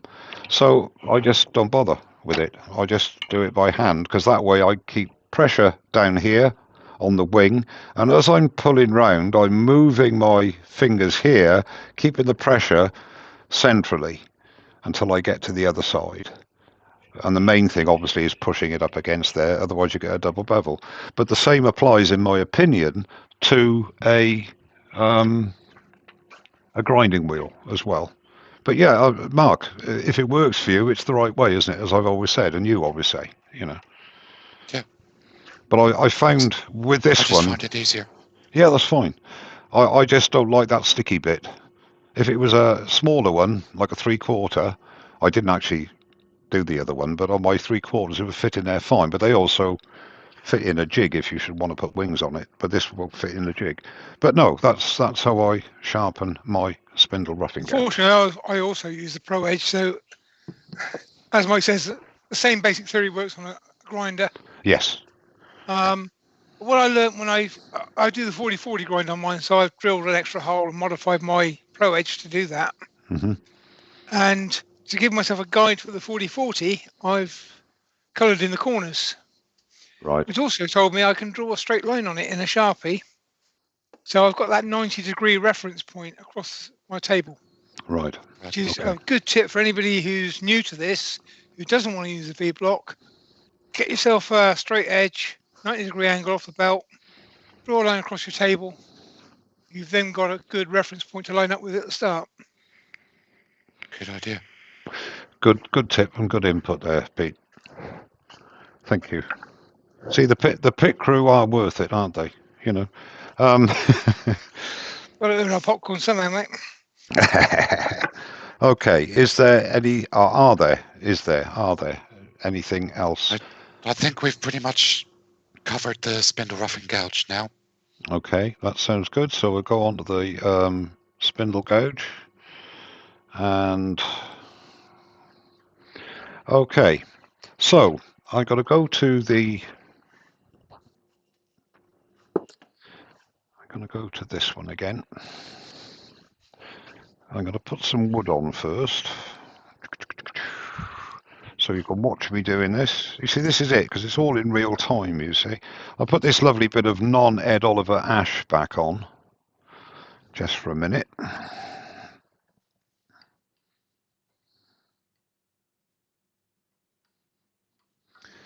Okay, so, spindle gouges. There are, should I say, there is your 3/8 spindle gouge, okay, with a 45-degree bevel angle, and that's the 3/8 spindle gouge. I also have a 1/2-inch spindle gouge, okay. Now, I use the 1/2-inch mainly on spindles for hogging away wood. Basically the same thing that a 3/8 bolt gouge will do for you, okay. So there's that. You can also get and I'm not showing off my tools, I'm only giving you what is available, a little 1/4-inch spindle gouge, and this actually came with a present that was the, what's it called, decorating elf from Henry Taylor, and this was part of the set that I got. I very rarely use that, but I do occasionally for small stuff. And then there is also a 3/4-inch spindle gouge, which again is 3/4-inch, 45-degree bevel, and that is great for doing nice gentle coves. I very rarely use that either, but I was a tool junkie. I still am, but I don't buy tools anymore now. I think I've bought out tools. Now, the brilliance of this tool, and again, I'm not selling it as a situation, that is known as a fingernail grind. I also have a 30-degree bevel with a 15-degree relief, which is basically very similar to what Cindy Drozder uses, and that I use for finials, etc., and very fine stuff if I need it. So I've got 2-in-1 tools there, but I basically mainly use the standard fingernail grind at a 45-degree angle. So those are the options. There are other options as well on the continent. They have shallow fluted gouges and many different types of spindle gouge, but those are the 4 that I've got. The 2 that I use the most are those 2, the 3/8 and the 1/2-inch. We'll leave the 1/2-inch for now. We'll just go on to the spindle gouge, the 3/8 spindle gouge. Now, the beauty of the spindle gouge is that it is a nice tool for detail. Now, if you want to do a bead, just get a parting tool and just make a couple of. That's not very straight, my word. What's happened there? Right. So, that's really. Oh, you know why, don't you? Oh, that's weird. I think I got. See, that's talking.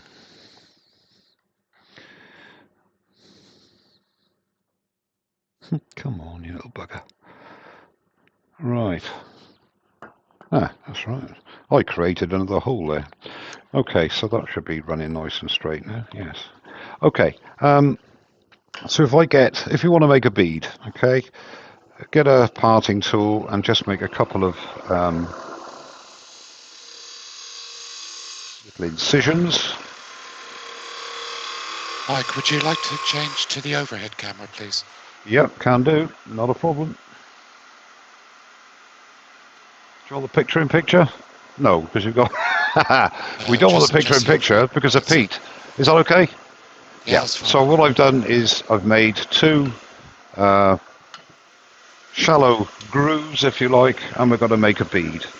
Now, my advice always, when you're holding a spindle gouge, you want to be holding high up the handle. And I'll just go to the face for a second. You want to be holding high up the handle because that gives you much more control over what you're doing. If you hold it down here, you're not looking for leverage. You're not looking for leverage like it would in a bowl gouge or indeed a hollowing tool where you want to counterbalance. You're looking for flexibility and maneuverability. Now, if you're out here, you haven't got, in my opinion, you haven't got that control, that fine control. And somebody like me needs all the help you can get. So if you have your hand up here, then you've got that control and it brings you closer to the work and at one with what you're doing as opposed to sort of being way out here. That's my opinion. And if we go back to the overhead again, so what we're going to do here is show the versatility, if you like, for doing a bead. Well, it literally, again, place yourself at a position of comfort. Now, if I'm going to start from the middle to the left, I want to be a little bit to the right. I know that sounds silly, but I want to move in. You haven't got a lot of body ability here. I can't with a camera. I would normally be a bit closer to the work. So I'm only putting pressure down on the tool rest. Now what I have to do is find the bevel, which I've done, lift the handle, twist the handle and lift and turn. Nice and gently. And roll. So that's the left hand done. You want to creep up on it if you like. So now I'm going from middle to right. So I want to be on the right and I want to move back a bit and I'm going left to right. So again, pick up the cut, ride the bevel, lift and swing. One more time. Lift and swing. And you can get rid of that little knobby bit there just by using the nose. There we go. And there's your bead. And a little bit of abrasive gets it down. So that's how to use it on a bead. Now you can also, and I said this the other day, no tear out, a little bit of a flat spot there, but I'm just going through the principles here. Now if you want to do a cove, again, the spindle gouge is a great tool for that. I mean, you can do coves with various tools, obviously. I'll tell you what, we'll do it here, look. Just defining where we want the cove, just in that area there. So again, what's important here is that you are going from right to left. So you want to be to the left of the center line, pick up your cut and move your body down and scoop is what you're looking to do. There's approximately the center. So now we're going from left to right. So you want to be your body to the right and you want to move your body from right to left. I know that sounds a bit silly, but that's the way it works for a better control. So again, trying to match the profile of the other. Now if we look virtually middle there, that needs to come out a bit, that's go in a bit more, that's fine. You can do your fine tuning, pick up a cut and move round.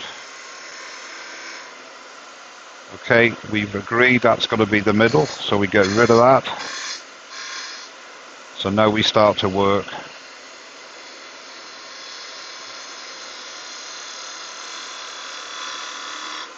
And the other way, leaning to my right.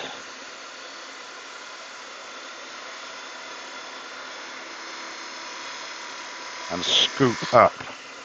And in here, scoop and scoop again, pick up the cut, just give it a little ridge, and they're not perfect, but you get the idea. That one is a little bit less steep, so I could be pedantic and just... I've done this before now when I've run out of wood, but who cares? And I don't do a lot of coves, I have to be honest with you. So practice also makes perfect. Little nub there, little bump. That's not too shabby for a non-spindle and cove turner. Nice finish. That's down to the tool as well as the superb control. However, and of course, anything, I think I said this on the other, anything you do, there's a very slight peak there, so that basically is a very big bead. And anything that goes that way, which dips in there, it doesn't matter if it dips just that size or it dips from here to there, that is then a cove. So it's all to do with beads and coves, basically, spindle work. You can, of course, use this, and I'll stop then for any questions before I go into sort of the other things that a spindle gouge can do. Going back to the 1/2 inch spindle gouge, I can move stock with this if I want to move stock. Right, I can move stock, but it's not that stable because it's only it's as thin as stock. However, if I use the 1/2 inch, which is very similar to in use, if you like, to a 3/8 bowl gouge, I can move large amounts and it's stable. So if I want to do something that needs to get rid of waste wood, I will possibly use this. Not looking for a finishing cut, I'm just getting rid of wood. And you can use this to your heart's content, and it will just move a lot more wood quicker and more stably than your 3/8. Hey, Mark, he's getting thinner there. I might go flying in a minute. Nah, Steady there, lad, steady. That's thick for me. That's thick for me. Okay, right. That is basically the spindle gouge. The thing to remember, like with anything, when I'm doing a demo, I'm doing it a bit quicker than I should, I suppose.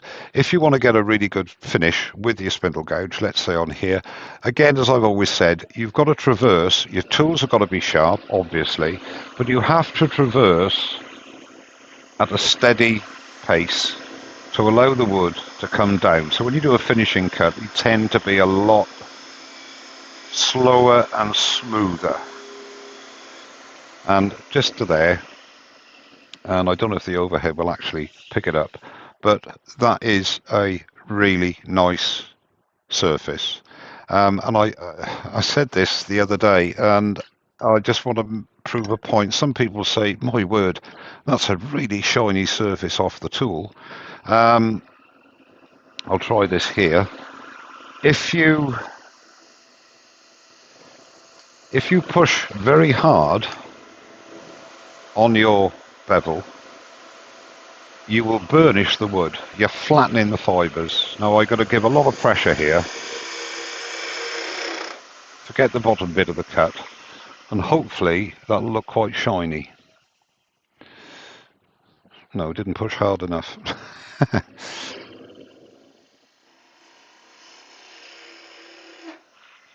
I think the other camera hopefully will be able to pick that up a bit better. Yeah, it's difficult in the light as well, but believe me, that is, you could start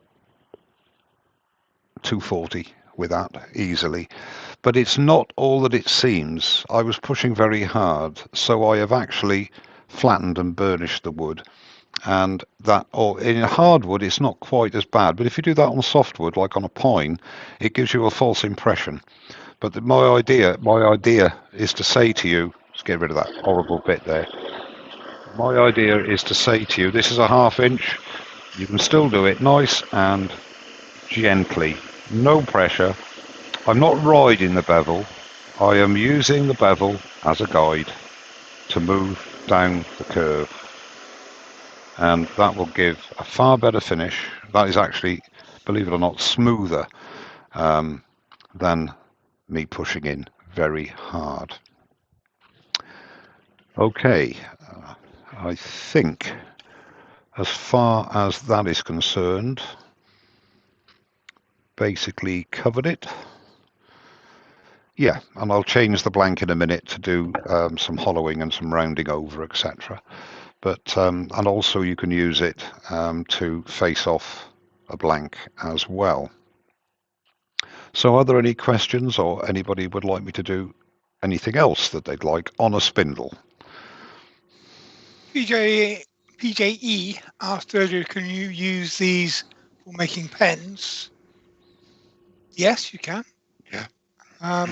Yeah, indeed. I have 3 in my tool set. A large one which never gets used, a medium one which gets used on pretty much everything, and a small one which has got a double bevel on it. So I've got a very small bevel I use for the cutting, which I use for finials and small things, where I probably don't need that for a pen. If I was still making pens, I haven't made them for years, but if I was still making them, I would probably be using that one for the detail parts. Yes. The medium-sized one is what I use for pretty much everything. When you say medium, is that the 3/8? Yeah. Yeah. The thing is, the 1/2 inch really is not necessary, because, as I say, if you've got a 3/8 bowl gouge in your armory, that will do exactly the same. Not exactly the same, because obviously, well, I say obviously, presumably your bevel angle's a bit more, is not quite as acute as 45 degrees, but if it is, it's basically stability of the bar. What are you doing? If you start to take a lot of wood out with a 3/8 spindle gouge, you will get a bit of vibration. You will not have such stability as you will with a bigger tool.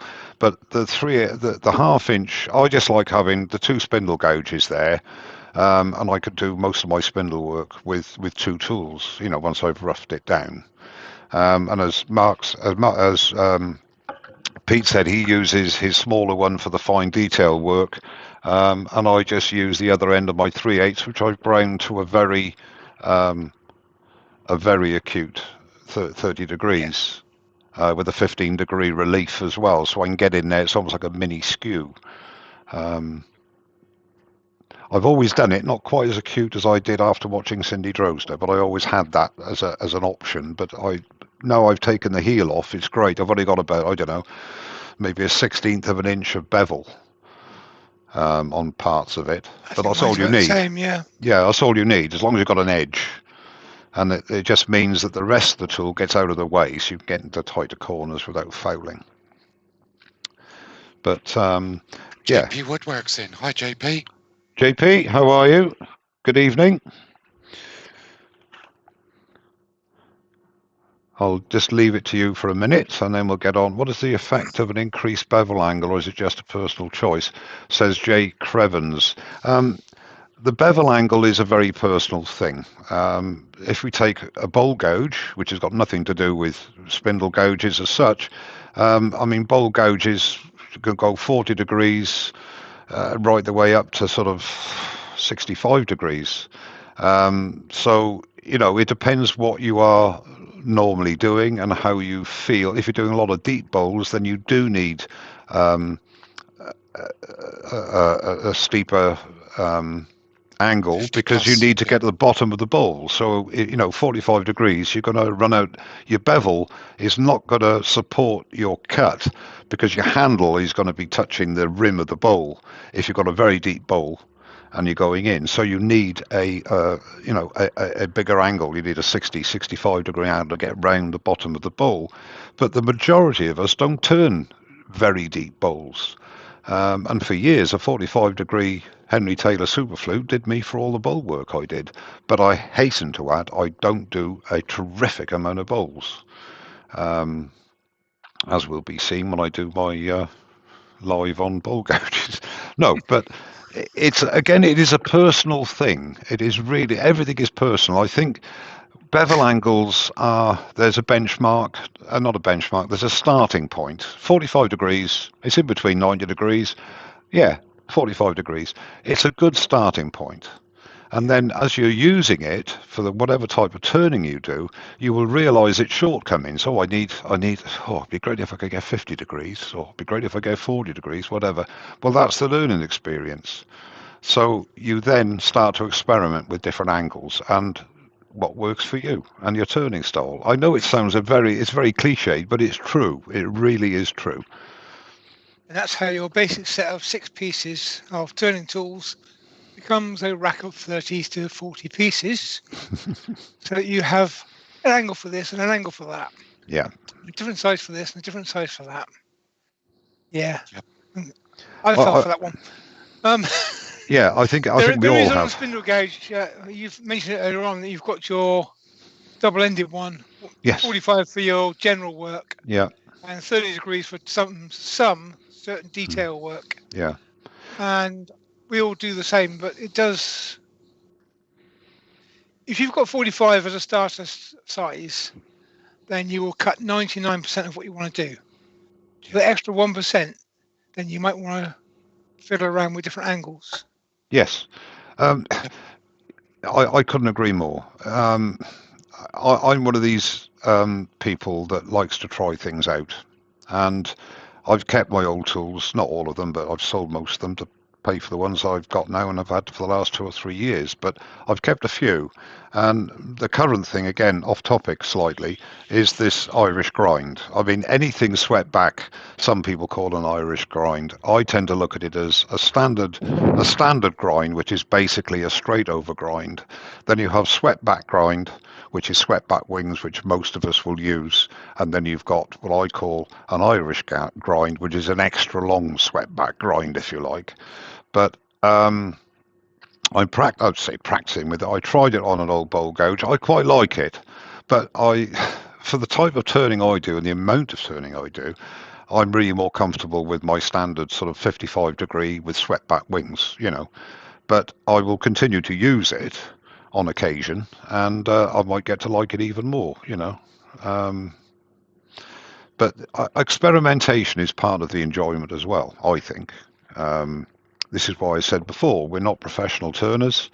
We're hobby turners, the most of us. Obviously, we turn stuff to sell and to commission and so on and so forth, but our livelihoods don't depend on it. So we have the luxury of being able to try out something new.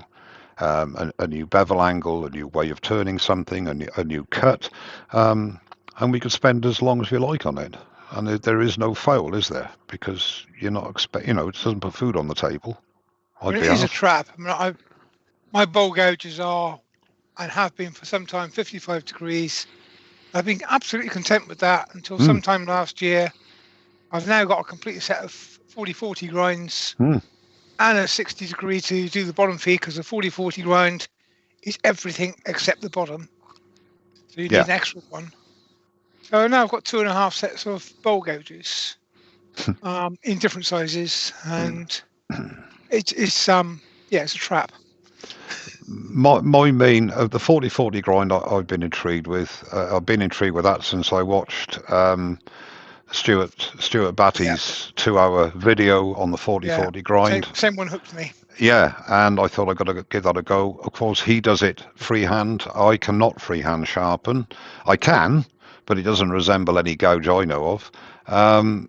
Pete, on the other hand, has devised a method of doing it on the Pro Edge. Which there is a video on my channel of that. Yes, there is. Oh, by the way, there is. Yes. So if you want to try the 40-40 grind, then go to Pete's channel and look at his video on that subject. But again, as I say, I do not turn bowls regularly enough for me to go to any great lengths. Especially when I get back to work, I got to have less time in the workshop. So it is what it is. Phil Smith's asked, can you explain swept back wings, please? Yes, I can. Right, okay. Again, we're going into bowl gouge territory here, but let's pretend this is not a bowl gouge, but a spindle gouge. Because on that starter set of tools last week, that Simon of File Coast Wood Turning one, going back to that, the bowl gouge had a swept back grind, but the spindle gouge didn't. It was a straight over grind, and I haven't used a straight over grind spindle gouge since the dot, you know. Okay, this is a bowl gouge, but pretend it's a spindle. It doesn't matter what it is, spindle gouge, whatever. A straight over grind. I mean, this has obviously got a 65-degree angle there, I think, but it's straight over. So in other words, you put it onto your table and you literally just do that with it.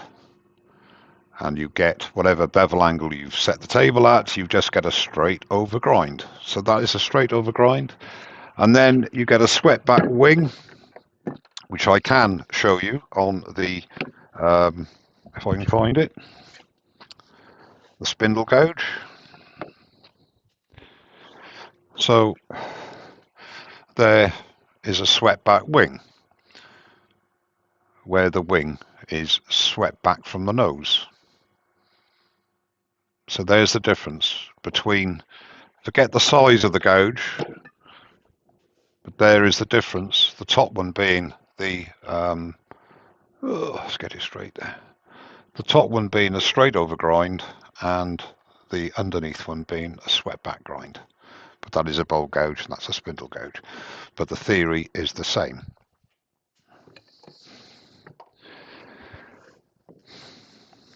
Were you going to show the sharpening of the spindle gouge? Yes, I will do. I just got two more things to do. I'm just going to put another blank on. I'm going to put a prepared blank on, and just do a round over cut and a bit of hollowing, okay, and a bit of facing. What time is it? Oh, it's hour and a half. That's good. That's great. Okay. That's if people want to see that. If they don't, we can call it a day and just answer some questions and leave it at that. It's up to you completely. Up to you, the viewer. That's fine. Okay. Sebastian, those are the handles made by Simon Hope Wood Turning. Give me a second. I'll put the link in the chat for you. Thank you, Mark. Okay, I am here. I'm just getting my attire sorted out. So what I'm going to do now is to put a blank in, if I can find it. I only had it a minute ago. There it is. Okay, so we're going to put this. This is by no means my favourite wood to turn, but and you notice this little mark here. The reason I do that, if I ever turn anything and do a tenon on dry wood, obviously, where it's not going to move, even on wet wood, I like to be able to find out where I've put it previously. So you get into the same grooves, if you like, that were created on the first mounting. And these sea jaws don't have a dovetail internally, they have a lip which bites into the back of the wood, if you like.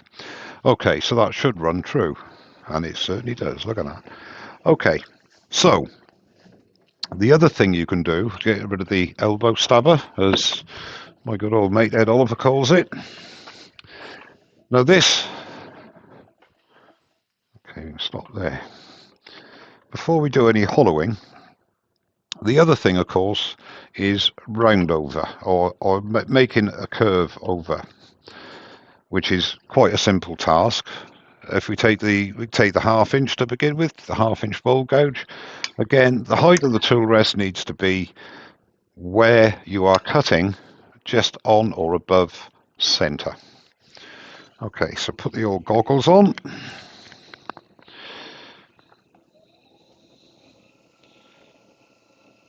So if we start nibbling away at the corner,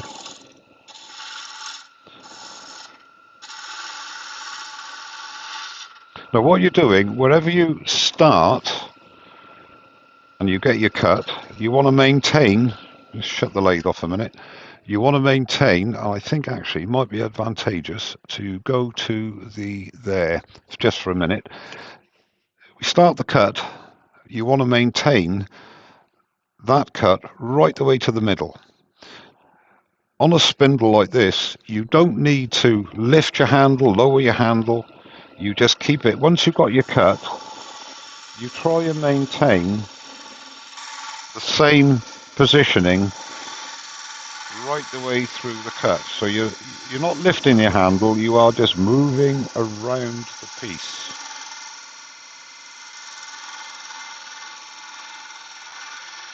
Just there.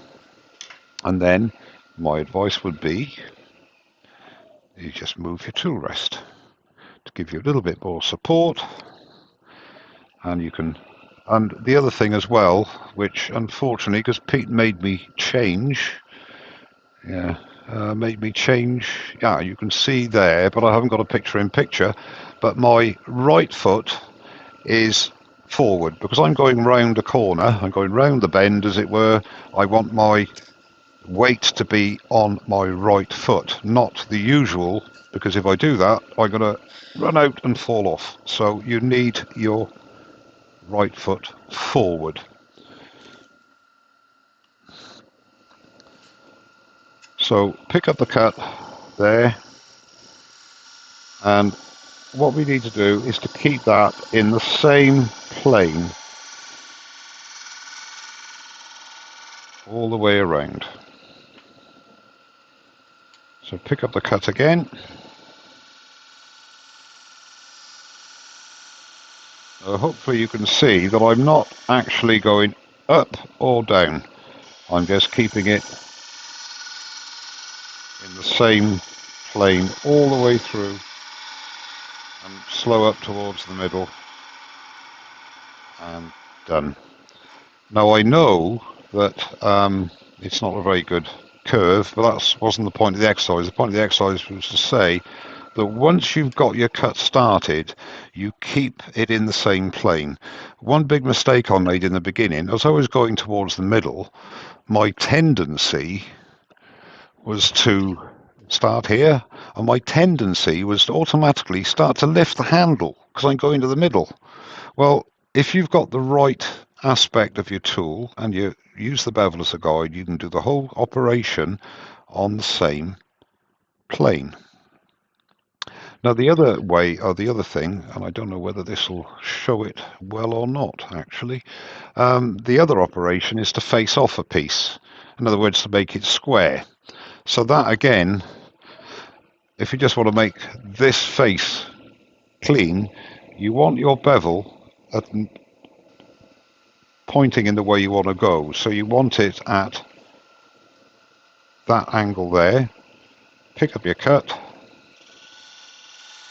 and maintaining the same size of shaving all the way through, and get rid of that little nub. It's there. Now that is a very nice surface, which this camera will show. I'll do that again. Again, pick up the cut. People say, how do you stop it skating back? Oh look, it's skated back. Why is it skated back? Because I've gone straight in with the point. It's got no support, no bevel support at all. So there are two ways of doing it.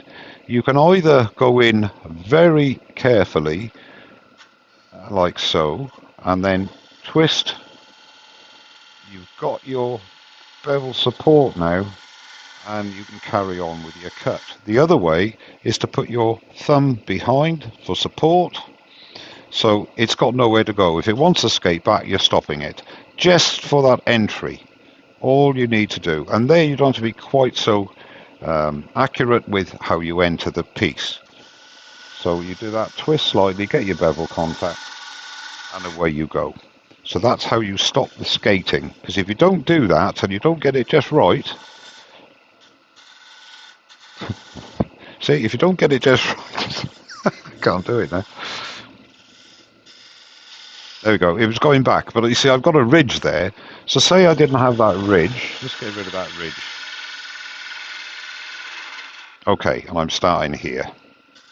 There we are, look, going back, purely and simply because I've got no support, I'm going straight in, but if I put my finger there, get the cut, and then use the bevel as a guide, same there. Now I'm 90 degrees to the face of the you're 90 degrees to your bedways, and that will give you a nice planing cut. And if you stop in the middle, slow down a bit. Hang on, there we go, we've got a catch. Let's start again. nice and smooth. Follow through, and just nice and slow take off the little nub. Now the thing is that, again, this is how fast. Forget the nub in the middle. Let's look at the quality of the cut. The cut is lovely. The thing is how fast you go. I've done this time and time again. I'll do it quickly once more if nobody minds, just because I think it's rather important that people say, what speed should I be turning at? And you can turn at whatever speed you like. But what you need to do is to move across the work at a speed which is relative. So if I'm going there at 15, 1600, 1300 revs, now if I go across here quickly,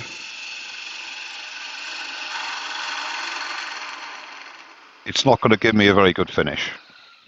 Ronnie's asked a question. Yeah. He said, isn't it easier to getting a round end when you lift the handle? Isn't it easier to get a round end? No. It's not. It's guiding. I don't. This is look. All I can do is this. If I don't know if this camera will pick it up okay, but say I get my cut. Okay, I start my cut.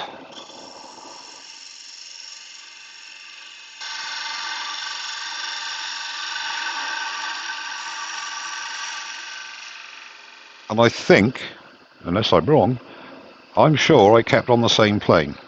Yeah, right away. Right. Now, if I start here,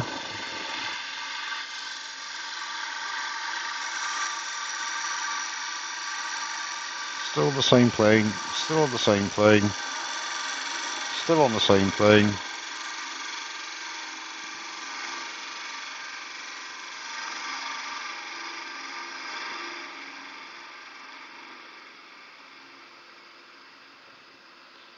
I think I was on the same plane all the way through. I think you were. I think what Ronnie's confusing what you're doing with what he's thinking is depends on the angle of the type of angle of the curve. How tight you're going with the curve. If you go in, I don't know. Hang on, let's just see. I don't think.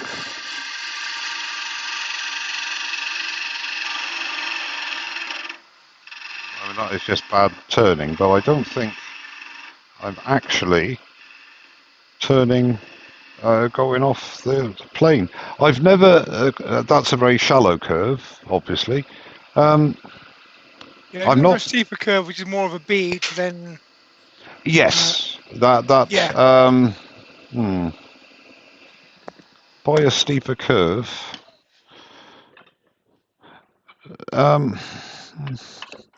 Obviously, well, I say obviously, yes, okay. Let's go to the overhead. It's got me thinking now.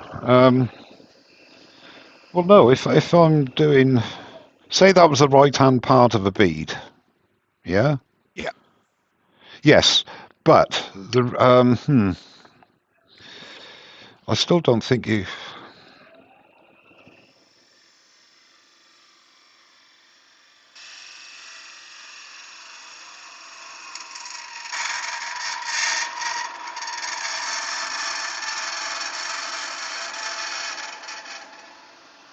Good. No, I'm pushing too hard anyway. There's no support there, but I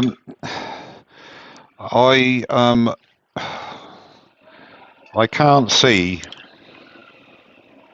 I'm not evading. I know where Ronnie's coming from. If you've got I can understand, Ron. I think thinner spindle and you are going for effectively a sphere on the end of it, or a half sphere on the end of it. Yes. Then you would be lifting the handle. But for what Mike's doing there, I think flat run round is perfect. Yeah, I think that I say going from sort of anywhere here to the centre. I used to always start a bit higher and end up, doing this, but then I found, well, as long as I'm at the right position here to end up at the centre, if I get my cut here, then all I need to do is to ensure that it stays on the same plane, up and down. But yes, obviously, if you're if you're doing a cove, for example, then yes, you have to lift the handle because you are starting up here and you want to end up there, but it's not just a straight round over, it's a you've got to go in, and the same with a bead. If you've got a bead, if this is a bead, you start up here. You don't start there, you start at the top of the bead, if you like. I know it sounds silly, but so you've got wood here, so you've got to get rid of that wood. If you've got a very wide bead, then you could still stay on the same plane, because this is essentially one side of a bead, or I could do another one over here. I just round off the middle. Yep. But if you're doing a steep bead or a deep bead, then yes, you would have to lift the handle. Otherwise, you're going to foul the wood the other side of the bead anyway.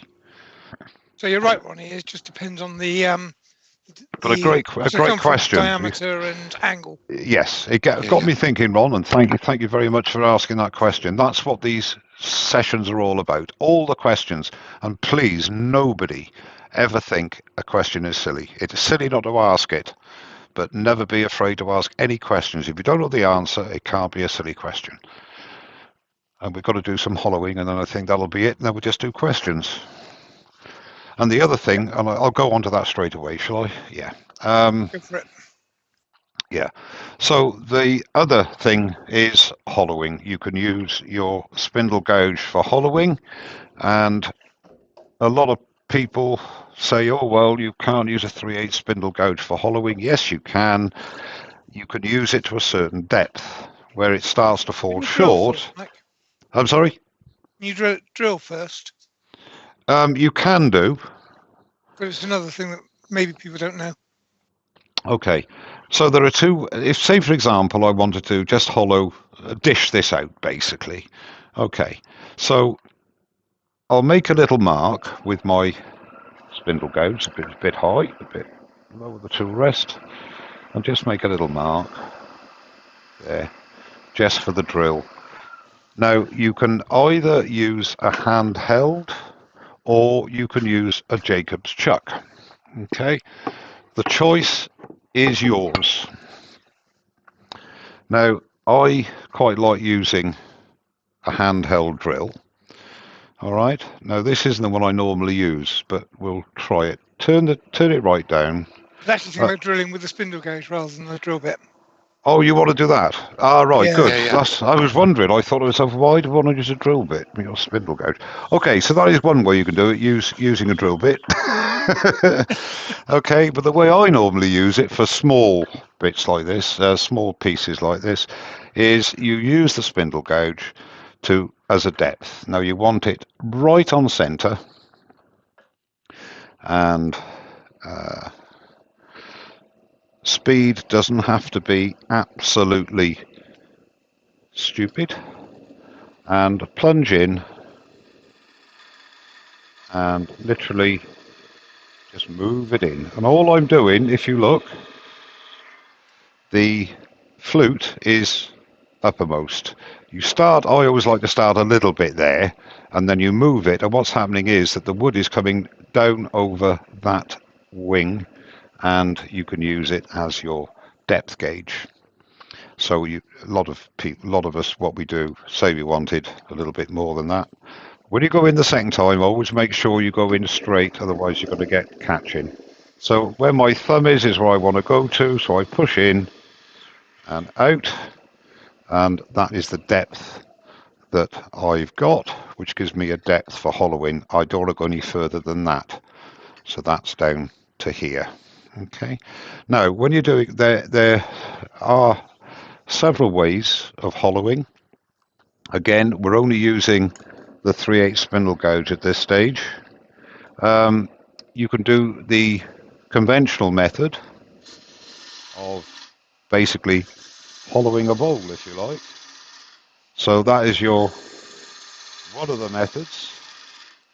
But I tend to use it's not true back hollowing, because true back hollowing is something I've never mastered, is where you actually cut on the inward stroke and then you twist and turn, and on the backward stroke you're also, I don't know which way it works, it's going this way, you're also cutting on the right wing on your way out, upwards like this, and it's a sort of a motion like this, and I've never mastered it. But I find what I call ordinary back hollowing, just using the tip there, again on centre height, and literally just swinging the handle in the same plane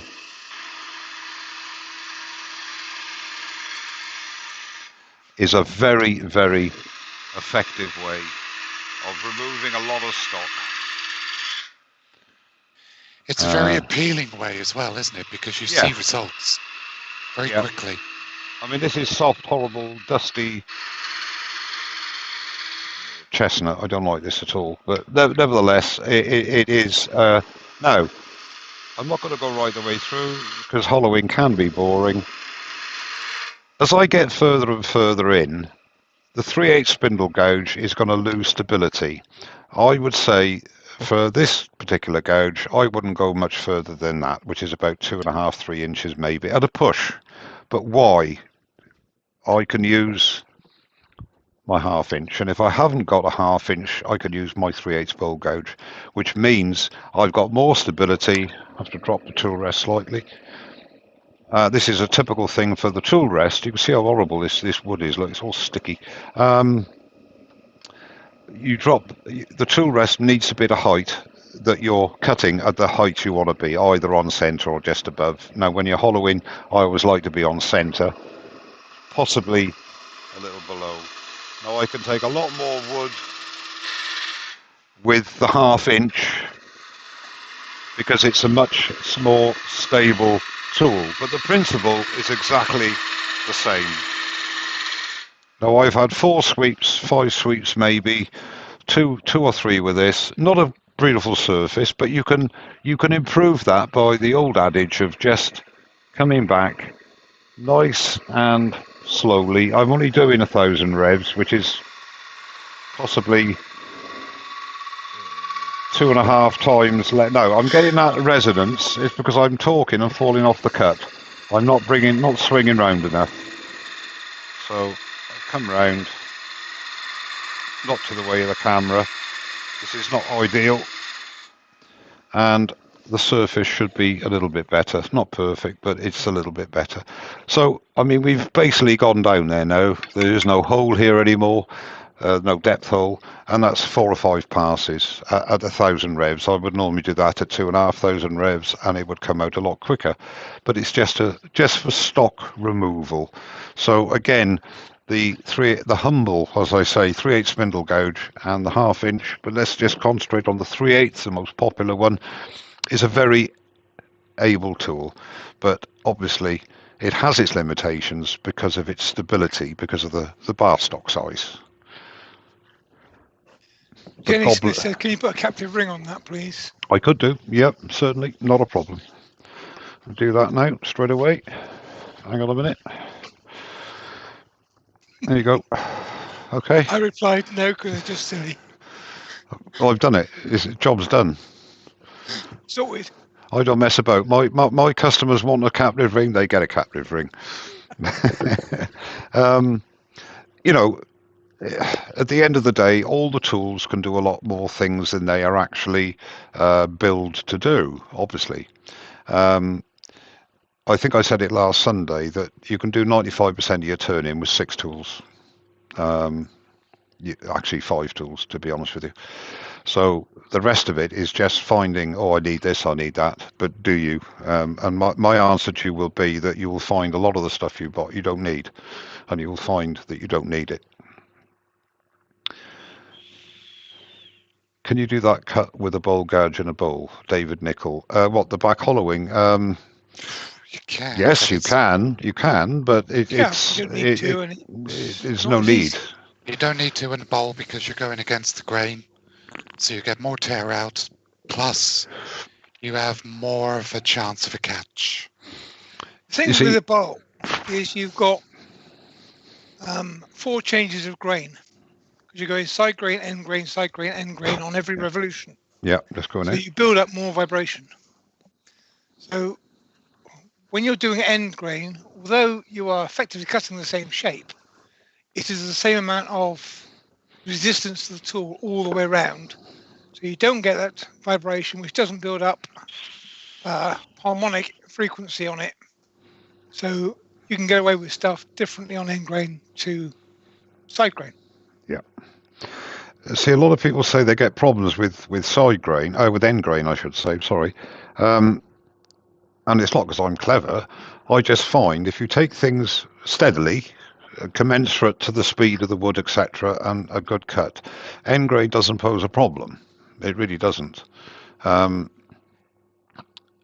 I quite often do, if my back hollowing isn't up to scratch, I will just do a push cut from the lip to the middle to get a really nice finish, or indeed use a negative rake scraper, or indeed a standard scraper on the side. There are many ways of getting that surface. And you kind of need to read the wood, because Yeah. depending on how dry, Excuse me. the structure, the fibrous structure of the wood, one piece will cut different to another piece, and you adapt to it with an appropriate cut. Exactly.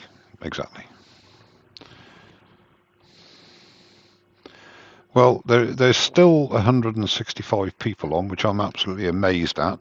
So, come on, people, let's have some more questions. Mike, I'll ignore that, Joseph. Sorry. Mike, while we're waiting for questions, would you mind if I just put the link in for my live tomorrow night? No. Mark has got a very special live coming up tomorrow night, so he's going to put the link in. I'll let Mark explain it to you as well. Hang on, quick question. When I turn between centres or off a chuck, I can never seem to get a clean cylinder. Is it always just off a little? Am I doing something wrong? It's no case of doing something wrong, Gene. What it is, you have to maintain a very few of us, I think, every time will get what we call a perfect cylinder. In other words, you put calipers over all the way through and it's exactly the same. But if you keep a constant movement down that cylinder, then you will get as perfect a cylinder as you can get. The only deviation you get is when you move ever so slightly, your positioning, the pressure on the tool, the pressure of the tool on the work, and of course you get that thing with hardwood and softwood and hardwood and I can't think of the word, but the softer wood, then you will get that slight indentation on when you go through that softer patch. But basically, it's down to technique and practice. And I've taken many a. It doesn't look like it today, but I've taken many a piece of wood to a toothpick, just doing planing cuts back and forth, and you get into a rhythm.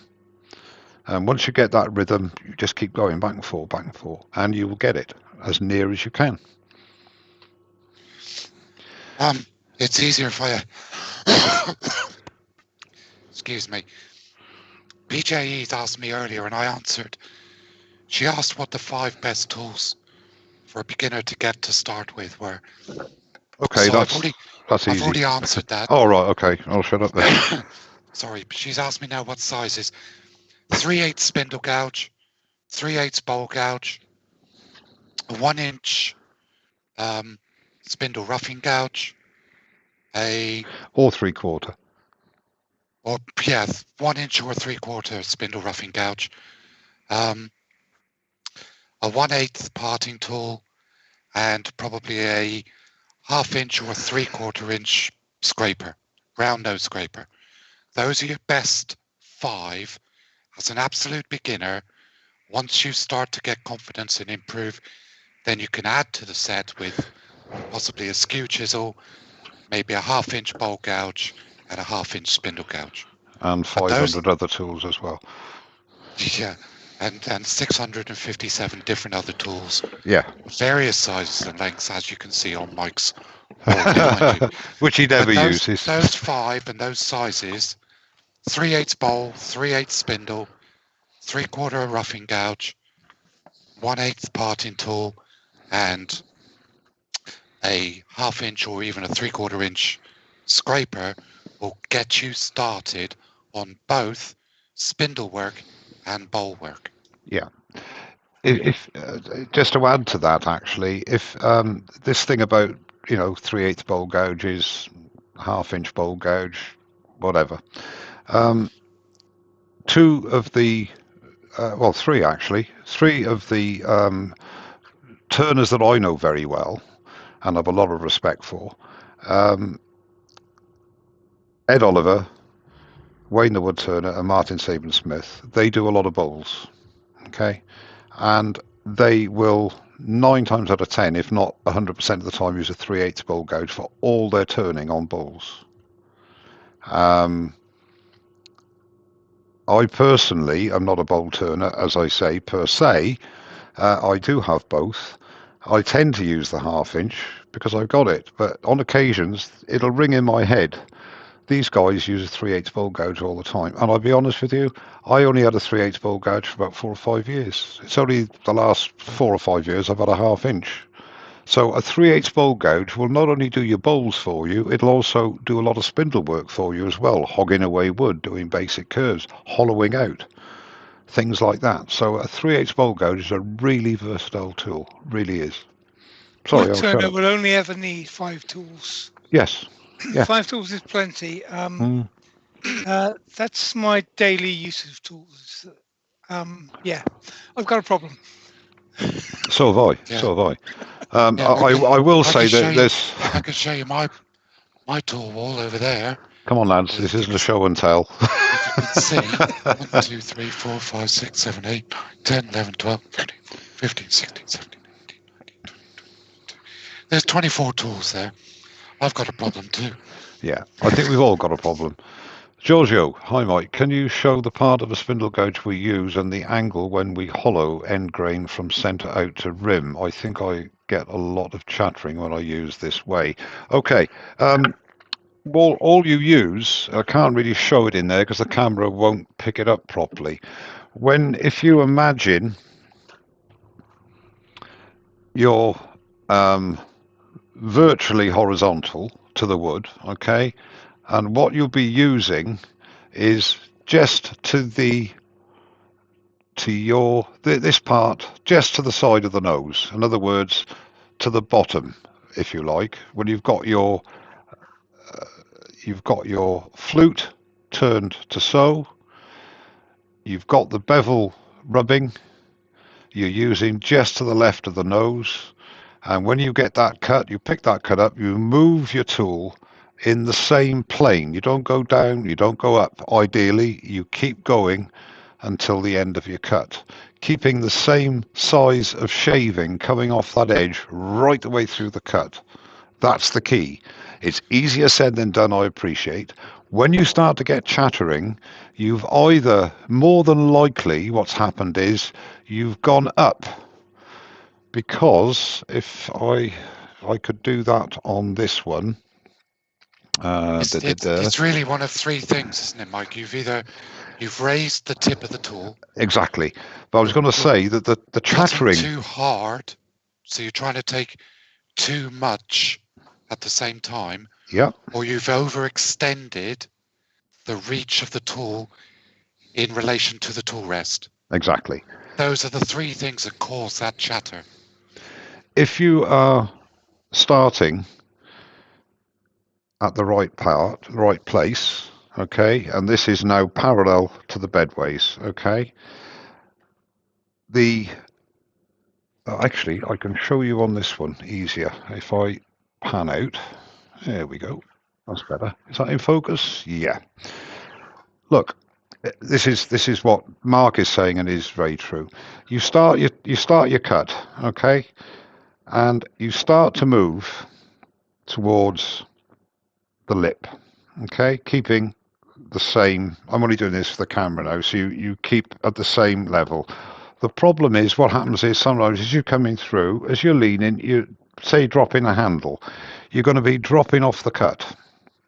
If you lower the handle, you're going to get that horrible juddering sound. And let's see if I can replicate it. So we start off, okay. Now if I lift the handle, I'm getting juddering. I'm getting a horrible screeching sound. Now, I'm also going to not turning round here far enough. It's so difficult with the camera. So I slow my rate of traverse, keep it going right the way through on the same plane to the end. And this is going a lot slower than I would normally turn, and I'm not in a good position. So, okay, forget the surface, but the way to alleviate that juddering and those horrible sounds is to keep, once you've got that cut, if you keep it on the same plane and the same, not pressure, but the same, well, yeah, the same pressure into the wood, you'll get the cut right the way around. But you need to be over here to start, be comfortable there, when you haven't got a camera in your way. So that's where you want to end up here. If you've got a swiveling headstock, I normally would swivel the headstock so it's nice and in front of me. But if not, you want to be comfortable at the end of the cut. So then you lean back, start your cut, and move into it. Hopefully that explains that. And the other thing is sharp tools. Yeah. If you think your tool needs sharpening, it's been blunt for about 5 minutes.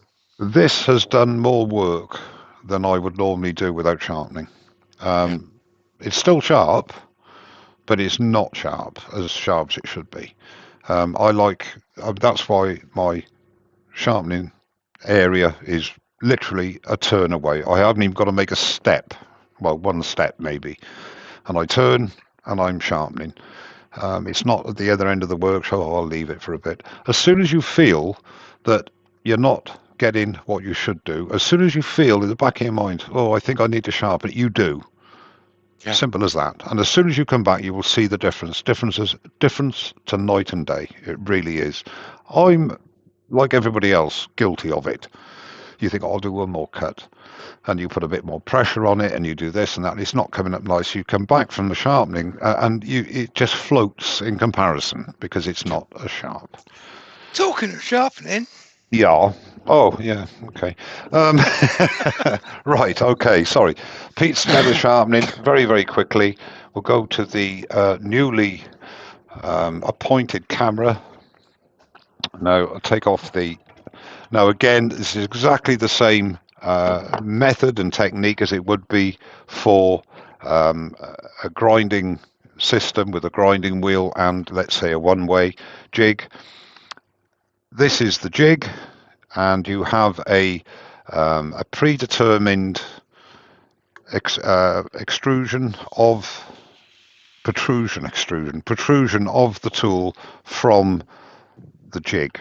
Now, in my case, it's 45 degrees on the Pro set. It doesn't matter what system you use. The whole point of a sharpening system is repeatability, to get that exact same grind as you had before you went to the grinder.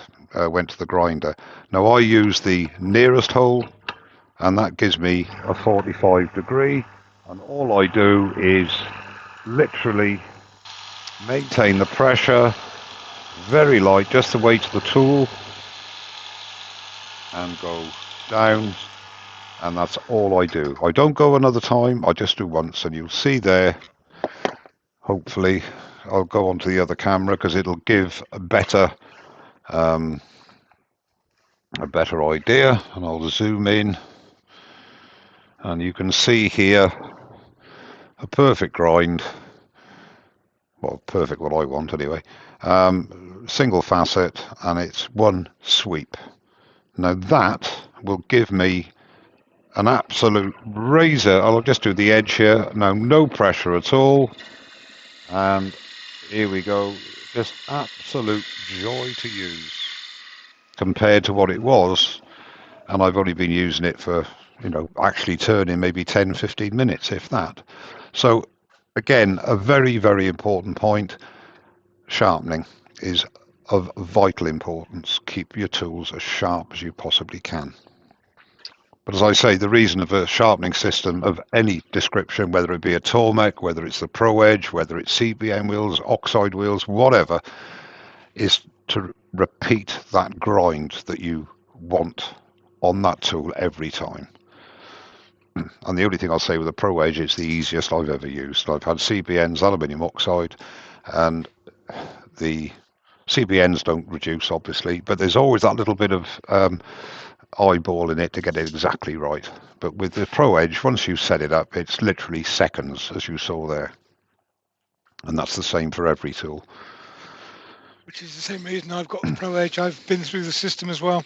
Yeah. Tried them all and ended up with the Pro Edge. Yeah. I wish wood turning. I would say if you're different. a cabinet maker, different. I think you need a tool maker. But for wood turning, the Pro Edge is the answer. Yeah, definitely. Florida Beaded Wood Turner, how deep is the Pro Edge on the bench? Would a 1 foot space be deep enough to mount it to a bench? 9 inches deep, 13 inches wide. Just measured it. Yeah, but you do need to be able to raise and lower the belt. So I've got mine on a 600mm cabinet. It's 9 inches to the back of the base plate, but that gives me space to lay the belt flat if I want to. Yeah. The thing is, if we're talking turning, the answer to your question, Florida, is yes. I think you might. Yeah. You want a little bit, and again, the other thing as well, it depends how big your tools are with the swing. You know, if you can take your blades out of your handles, then obviously you don't need so much of a swing either side. But if you've got a big handle on your tools, then obviously you've got to have that ability to be able to swing. You've got to have room to swing both sides, if you like, if you understand what I'm saying. My cabinet's on caster, so you can just move it if I need to. Yeah, that's fine, but not everybody's got that situation. I mean, I haven't. Well, I could have, but I haven't. It's there, but it's more than adequate for what I need. It does the job. But that's going into sharpening. But it's a very valid point. That tilting down the handle and not keeping it parallel to the bed is my mistake. I do it in every box I turn. So simple. Well, the thing is, Giorgio, we all get bad habits, and God knows I got more than most. But if you analyse, try doing that and consciously keeping everything in the same plane. And I can't stress that enough. I don't do it every time, obviously not, but I know what you should do to get that result. And I've seen turners far better than I'll ever be on occasions in demos and what have you, getting it wrong. Not majorly wrong, but you can hear there's that little bit of resonance. There's and it's just they've just gone off by a fraction of a mil, but they know they've done it because they corrected immediately. But the reason is there. They know why that's happening, and they can put it right in a split second. Barry's arrived extremely late. No, not Barry. Yeah. Well, he's been late. Oh, Barry, because he's been playing with this Pro Edge. Hello, Brian. How are you? Yeah. Lewis arrived late as well, but you were busy talking at the time. And hi, Lewis. It's hard to interrupt a Welshman sometimes. Dangerous. And if I've missed anybody, I'm sure the lads have said hello to you in the chat. If I've missed anybody that's arrived, hello, and thank you for coming. It is going on now for 10 to 10, and I'm going to call it a day at 10 o'clock. And that'll be half an hour over what we had originally agreed upon, but it's been great. I mean, if it overruns, it overruns because there's been a lot of questions. Yeah, it's okay. Me and Mark put in the overtime claim. It's not a problem. Yeah, of course. Yeah.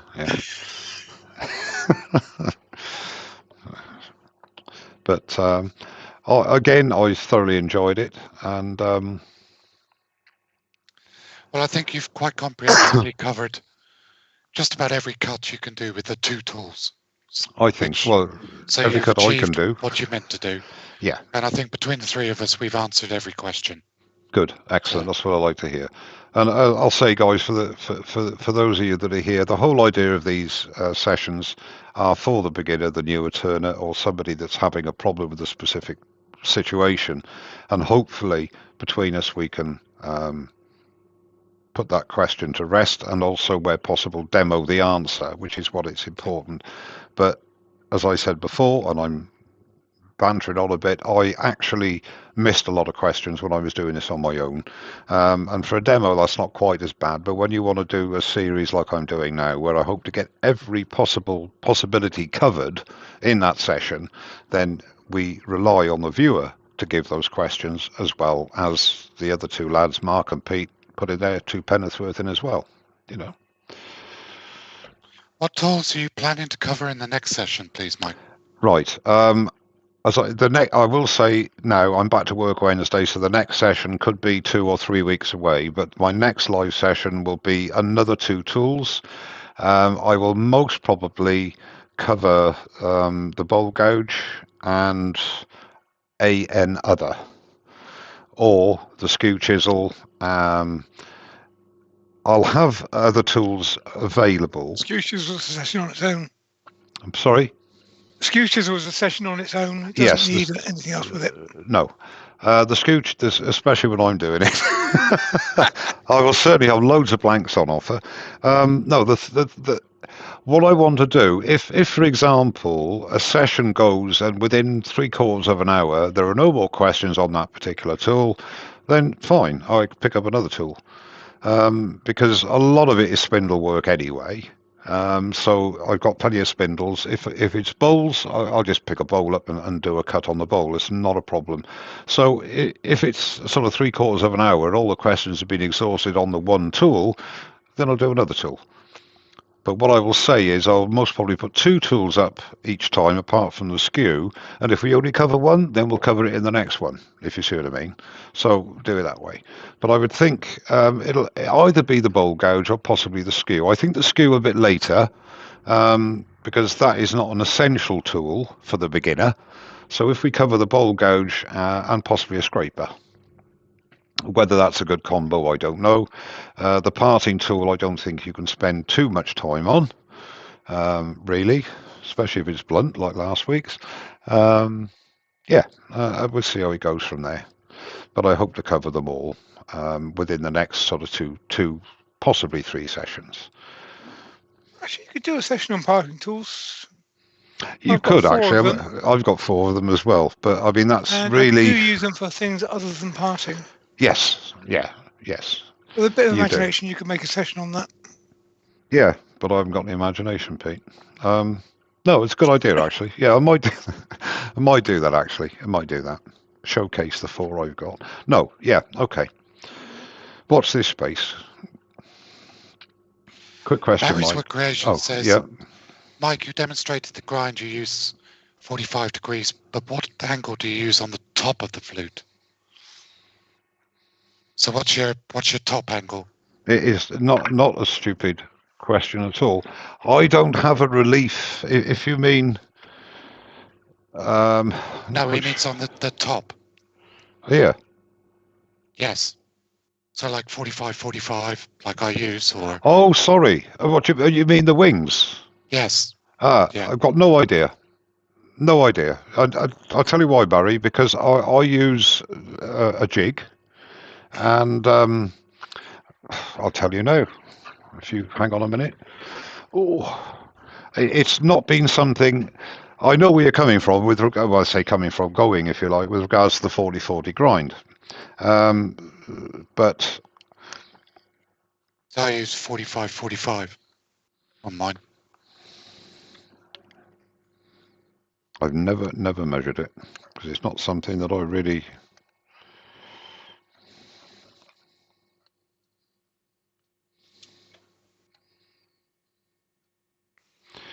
Yeah, surprisingly enough, it is. Yeah, it's 45/45. But I mean, that's from the Pro Edge. I'm not doing it because I want to. Because I thought that would be slightly different, you see, because of the swinging action of the jig. That's one of Simon Hope's spindle gouges, isn't it? It is, yes. Most of his gouges come with the top angle at 45. Yeah, but I've had this. I don't know if this is what you're getting at, but I've had this 2 years, and I've done it myself, so it bears no resemblance to Simon's grind.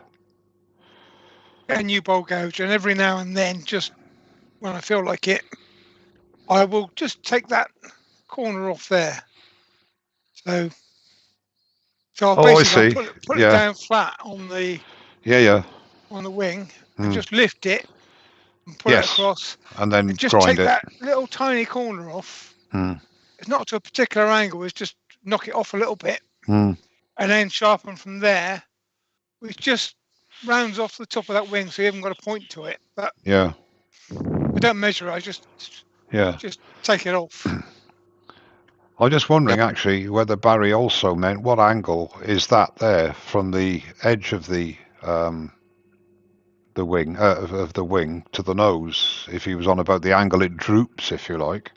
Yeah. I don't know if you meant that angle, but if you mean that angle, that really is dependent on yourself with regards to how you sharpen. I like to have a very shallow curve going down to the nose, ideally. And quite often after, how can I put it, not putting enough attention to my sharpening, I might get it either straight or even, it doesn't happen very often now, very slightly concave. Well, that's a disaster because you've only got 2 points of cut. So then, like Pete says, what I tend to do then is put it on the table and just make a little horseshoe very slightly and then grind to that, and then it comes back to the shape I like. So hopefully that answered your question, Barry. I don't know if it did. Most gouges come from them at 45 degrees. Yes, they do. But that's the angle. I mean, the angle they say is the angle, the nose angle, I think, Brian, because of using a jig, sometimes when you do that back to side motion, the side wing will not be the same as the nose angle. The angle of the bevel on the wing will possibly be a little bit more acute than the one on the nose. Desert Bluesman's asked you a question that I don't think Yeah. you're going to be able to answer because I Can know you you tell don't me use the them. maximum outside diameter, clamping diameter of the wood No with for the standard G3. jaws? Standard jaws. No, but I can. The jaws I can't. But the diameter. If it's the same as the SC3, which uses the same jaws as the Nova G3, I think it's 52 millimeter Yeah. outside diameter. Yeah. With mine, with the C jaws and the medium gripper jaws, is 56 mil. 56, But there's an yeah. easy way of finding that out, actually. To be honest with you, it takes a little bit of time. What you should do is make a tenon, put a mark on the, use a softwood, make the tenon to the size you think it should be, tighten at the jaws, and see if you're getting full contact of the jaw. And by that I mean, you get full contact of the jaw, you get 4 full contacts around that tenon. If you are only getting 8 contacts, then it's too big and you're only contacting the wood with the corners.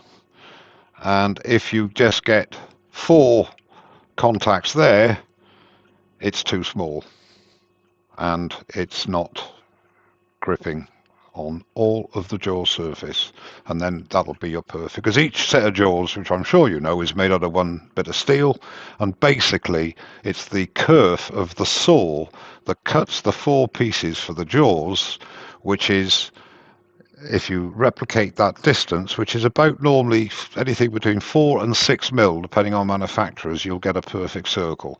And the only thing a perfect circle does is give you 100% gripping power. 3 minutes. Phil Smith has asked, what's the cost of a Pro Edge?